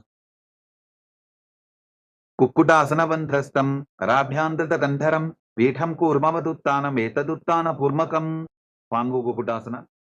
Now kick yourself back up into Padmasana. Bring your hands through the legs. Place one palm on the ground and hold its wrist with the opposite hand. Push your hand into the ground and lift your body off the mat as you visualize yourself as a rooster. कुक्कुटासने स्थित्वा एकेन हस्तेन अन्यस्य मणिबन्धं धृत्वा. Pangukukutasana. Exchange the position of your hands. Place the other palm on the mat. Hold its wrist with the opposite hand and lift your body off the mat. Visualize yourself as a rooster in Pangukukutasana on the other side. कुक्कुटासने स्थित्वा एकेन हस्तेन अन्यस्य मणिबन्धं धृत्वा. Vridrasana. Now, in Padmasana, place your elbows onto your toes. Interlock your fingers in Parusha Mudra and rest your chin on your hands. Press your thumbs against your throat and visualize that you have gone beyond all greed and covetous in Vridrasana. जानोर्वोरन्तरे पादौ उत्तानौ व्यक्तसंस्थितौ गुल्फौ छाछाद्य हस्ताभ्याम् उत्तानाभ्यां प्रयत्ततः. Padmasana 3. Now, place one hand over the other with the palms facing up and rest your hands on your lap. Gaze to the nose, visualize Swamiji and engage Mahamudra Bandha, all the bandhas in Padmasana 3. उत्तानौ चरणौ विधाय विधिवत् शक्तिस्थितौ यो Virat. Padmasana 4. Now place your hands flat on your knees, palms facing down. Gaze towards your nose and visualize Paramashiva in your inner space. 25 heads, 50 hands, 75 eyes. Sit as Paramashiva. Internally chant Om Nityananda Paramashivoham in Padmasana 4. एतत् पद्मासनं कुर्यात् प्राणवायुप्रसिद्धये शुभासनं सदा ध्यायेत् पूरयित्वा पुनः पुनः. Karmukasana 2. Now keep your left hand on the knee and push it down. Keep your right hand in Prana Mudra and hold on to the left big toe. Pull the elbow back as if you're pulling a bowstring. Move the big toe round and round. Then repeat the movement on the other side. Push the right knee down and pull on the right big toe with the left hand as you visualize yourself as Pinaka, Lord Shiva's bow in Karmakasana 2. अधान्यासनमा भक्ष्ये योगपूरकरक्षणात् कृत्वा पद्मासनं पाद अङ्गुष्ठतङ्गयोस्थितं. Karmakasana 3. Sitting in Padmasana, bring your feet closer towards your body. Cross your arms behind your back and hold on to the respective big toes in Prana Mudra. Now contract the perineal floor. Pull your stomach in and up and lock your throat in Mahamudra Bandha. Gaze to your nose and visualize yourself as Lord Shiva's bow in Karmakasana 3. कार्मुकासनमाक्षित्य उदरे पूरयेत् सुखं तदवायुर्वसो याति कालेन सूक्ष्मवायुना. Dridasana. Now lift your head and gaze up towards your third eye. Visualize yourself as Dridha, the action of Paramashiva's third eye. Anything you come across, you destroy in Dridhasana. पूर्वभ्यामुपरि स्थाप्य पादयुग्मं प्रयत्ततः दक्षिणं सव्यदेशे च सव्यं दक्षिणदेशके. Magrasana. Maintain your body in the same position. Keep your arms crossed behind, legs in Padmasana, holding onto big toes, and roll onto your back. Lay on crossed arms behind your back. Gaze to the tip of the nose. Breathe calmly in Sahajra Kumbhaka, leading the prana along your spine as you visualize yourself as a snake in Nagrasana. प्रथम पद्मासन कोठाने दोहु हाथ पाछाने आने पाद अंगूठा पुकरे आनी सोबई कहुन्या पुल्या पानी. Kandukasana. Free your arms and legs and pull your knees up towards your chest. Encircle your legs with your arms, hands interlocked in Parasha Mudra. Bring your chin to the knees and squeeze your body into a ball in Kandukasana. वेत्रासने स्थित्वा हस्तपादान् निष्कुष्य ऊर्ध्वं दध्येत् पृष्ठवंशेन भूमिं पोटयेत्. कन्दुकासनं भवति. ऊर्ध्वपवनासना. Now place your feet flat on the mat, knees raised. Interlock your fingers around your neck. Gaze to your nose and breathe calmly through your nose in Sahajra Kumbhaka while visualizing Swamiji. प्रथमे सूदो सैनकरावे गोडा उभा राशि मिलावे पुल्फमा हिला अंगुष्ठतोही करे एक समेल रसोजी. Margadapītāsana. Now bring your hands underneath your heels with the palms facing upwards. Contract the perineal floor and lock your throat. Hold your breath intensely in Mocha Kumbhaka as you push your hips off the mat. Visualize yourself as a powerful alpha ape in Marakatapītāsana. उत्तानशयनं पादतले उत्तानहस्तयोः स्थापयेत्. उत्तानशिखिपीठकासना. Now bring your hands towards your lower back. Support your entire body weight with your elbows on the ground and straighten your legs. Point your toes. Bear your body weight on your elbows. Gaze to your nose and visualize Swamiji as you hold your breath in Mocha Kumbhaka in Uttana Shikhipītakasana. जङ्घोरुबलहीनश्चेत् उत्तानशिखिपीठकम् अप्रमत्तः प्रकुर्वीत भुक्तेः प्राग्विजितेन्द्रियः. Narakasana. Now kick your legs up, point your toes up to the sky. Place your palms flat on the ground for support. And visualize yourself blissfully traversing through Naraka Loka, hell, unscathed. Internally chant the Mahavakya, Om Nityananda Paramashivoham in Narakasana. ग्रीवापण्ठेन भूमिं विष्टम्भा पादाप्रद्वयमूर्धमुत्त्रयेत्. नरकासनं भवति. तिर्यन्नौकासना. Now bring your hands back towards your lower back. Straighten your entire body. Extend your legs over the center of your body. Engage your core to hold balance and visualize yourself as a boat crossing the ocean of samsara in Tiryannaukasana. नौकावत् स्थित्वा ऊर्ध्वं पादाप्रद्वयं नयेत्. तिर्यन्नौकासनं भवति. Dajasana. Now place your hands back on the mat. Make your body straight, stable, sturdy like a flagpole. As you visualize yourself as the Kailasa flag, respected across all nations in Rajasana, the flag pose. तिर्यन्नौकावते विवापृष्ठपूर्वरीः भूमिं वष्टभ्या मस्तकलाक्षेन पादाग्रद्वयमूर्ध्वनयेत्. ध्वजासनं भवति. वृत्तासना. Now lay down flat on your back. Keep your hands at the side of your hips, palms facing up. Forcefully pull the awakened Kundalini Shakti up along your spine from the Muladhara Chakra, the root of your spine, all the way to the Sahasrara chakra, the crown of your head. Pierce the Brahmarandra and leave your body behind. Lay completely still and visualize that your body is dead and Swamiji is liberating you. Internally chant the Mahavakya. Om Nityananda Paramashivoham in Mritasana. Uttanam Shababad Bhumau Shayanam Tu Shabasanam Shavasanam Shramaharam Chitta Vishranti Karanam.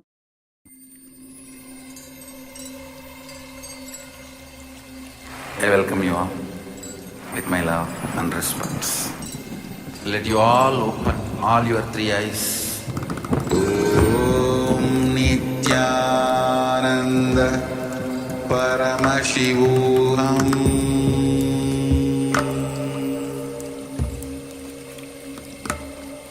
Om Nityananda Paramashivoham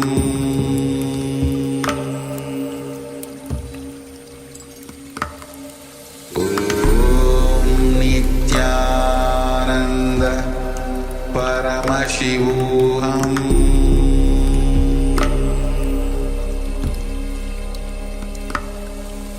Om Nityananda Paramashivoham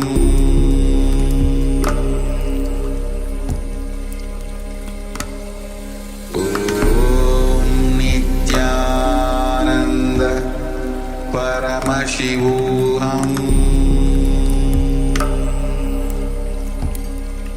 Paramashivoham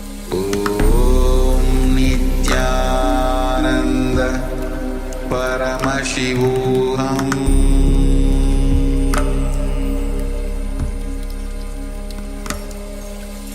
Om Nityananda Paramashivoham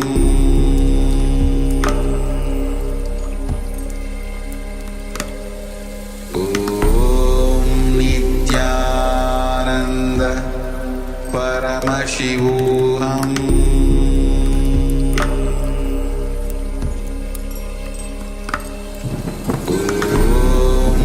Nityananda Paramashivoham Om Nityananda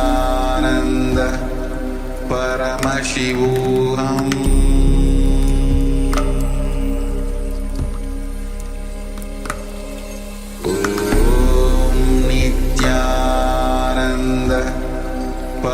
Paramashivoham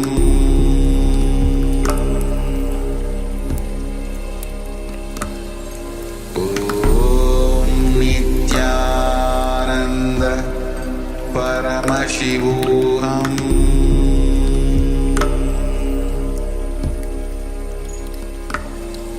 Om Nityananda Paramashivoham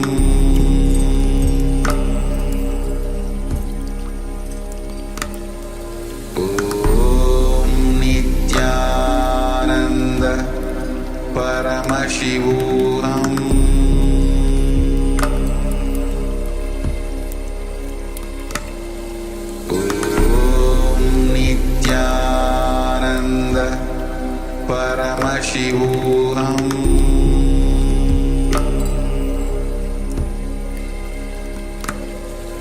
Om Nityananda Paramashivoham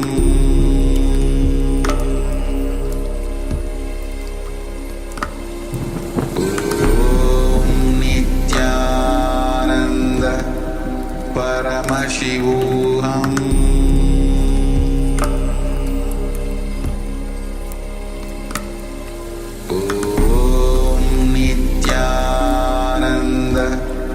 Paramashivoham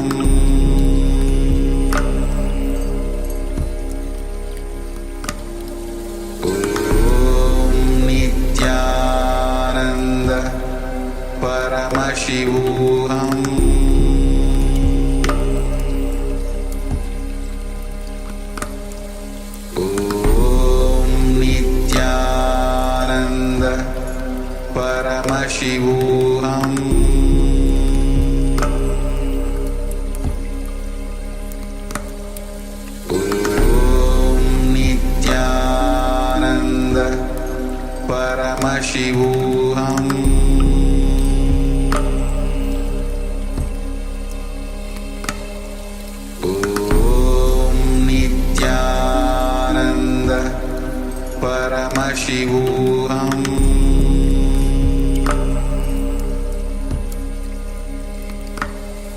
Om Nityananda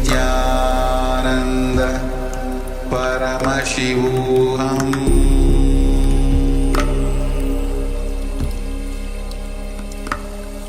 Om Nityananda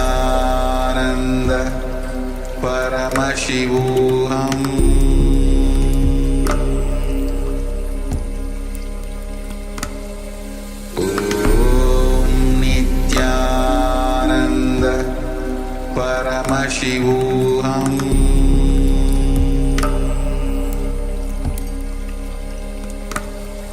Om Nityananda Paramashivoham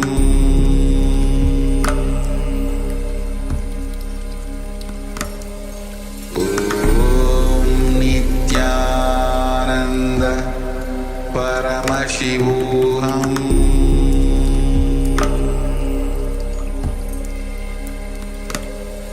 Om Nityananda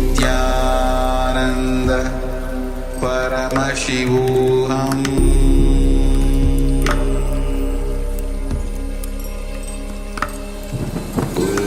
Om Nityananda Paramashivoham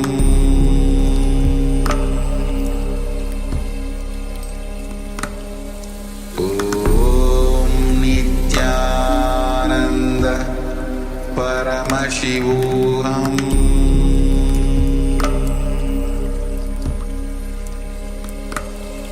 Om Nityananda Paramashivoham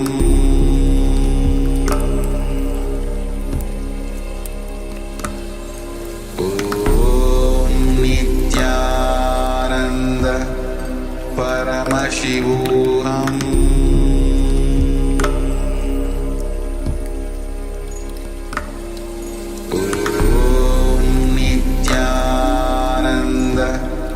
Paramashivoham Om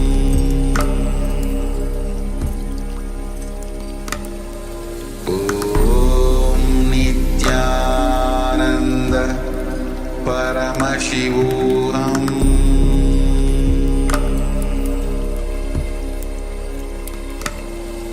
Om Nityananda Paramashivoham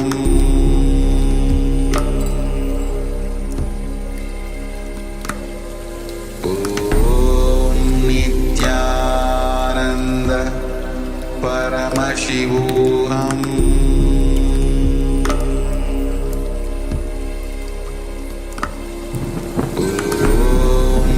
Nityananda Paramashivoham Om Nityananda Paramashivoham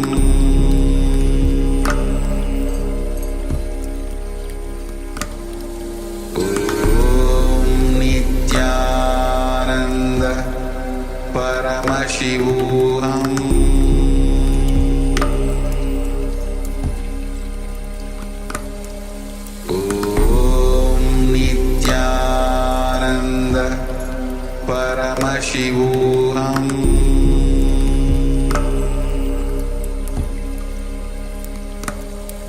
Om Nityananda Paramashivoham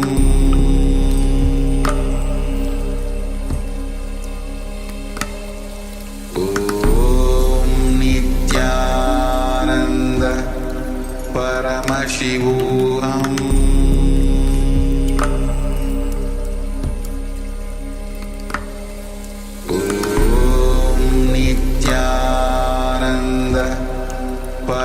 Paramashivoham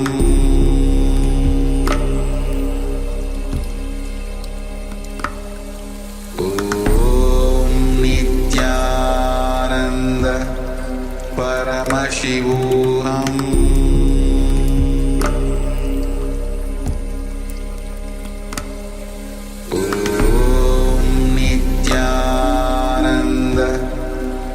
Paramashivoham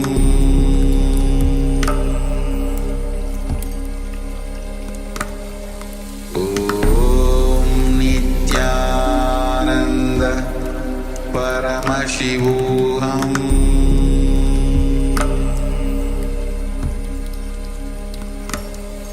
Om Nityananda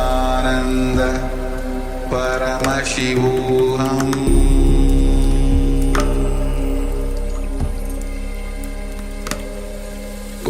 Om Nityananda Paramashivoham Paramashivoham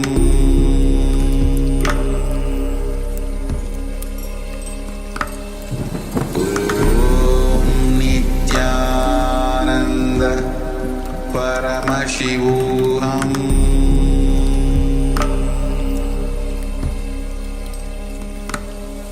Om Nityananda Paramashivoham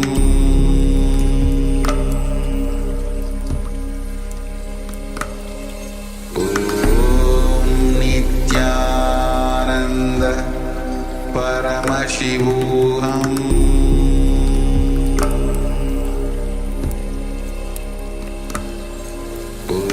Om Nityananda Paramashivoham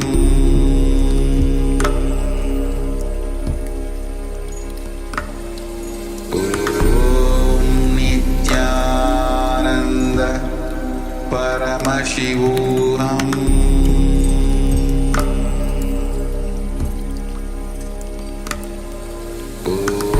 Om Nityananda Paramashivoham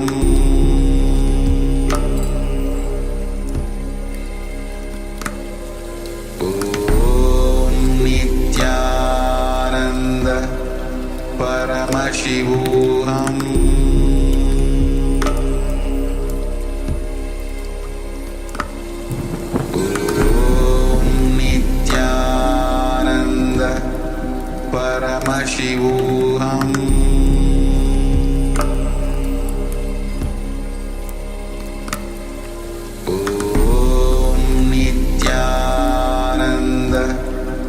Paramashivoham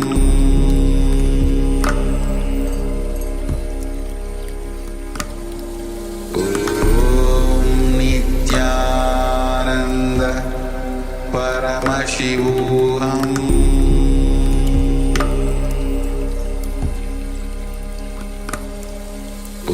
Om Nityananda Paramashivoham. Now, slowly return to your physical body. Start to wiggle your fingers and toes. Rotate your wrists and your ankles. Move your arms and legs. Pull your knees up towards your chest and circle your legs with your arms and rock your body from side to side. Slowly return to a comfortable seated position.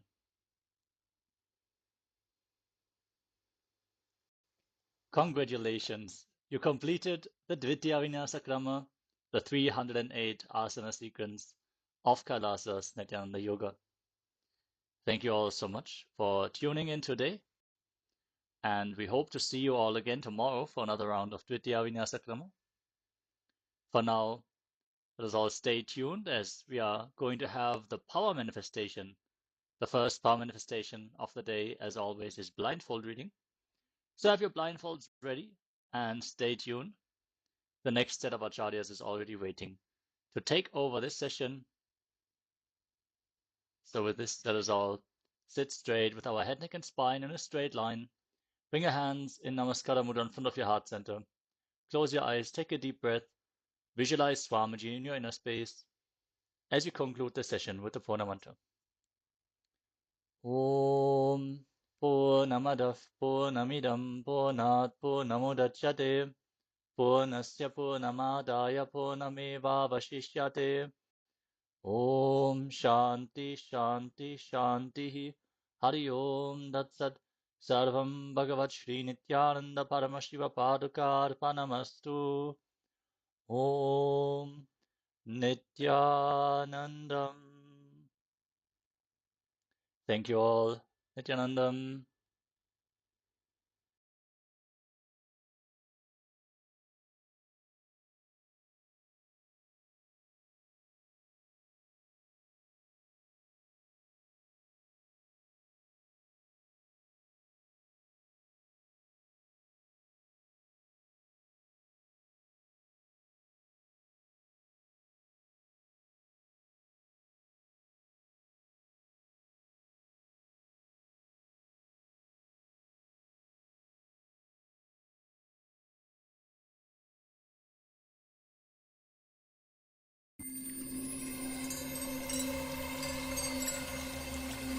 I welcome you all.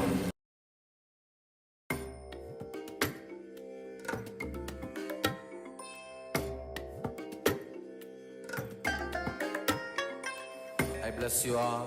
Let you all open all your three eyes and manifest the powers of Mahasadashiva. Om Nityananda Paramashivoham. Om Nityananda Paramashivoham. Om Nityananda Paramashivoham. Om Nityananda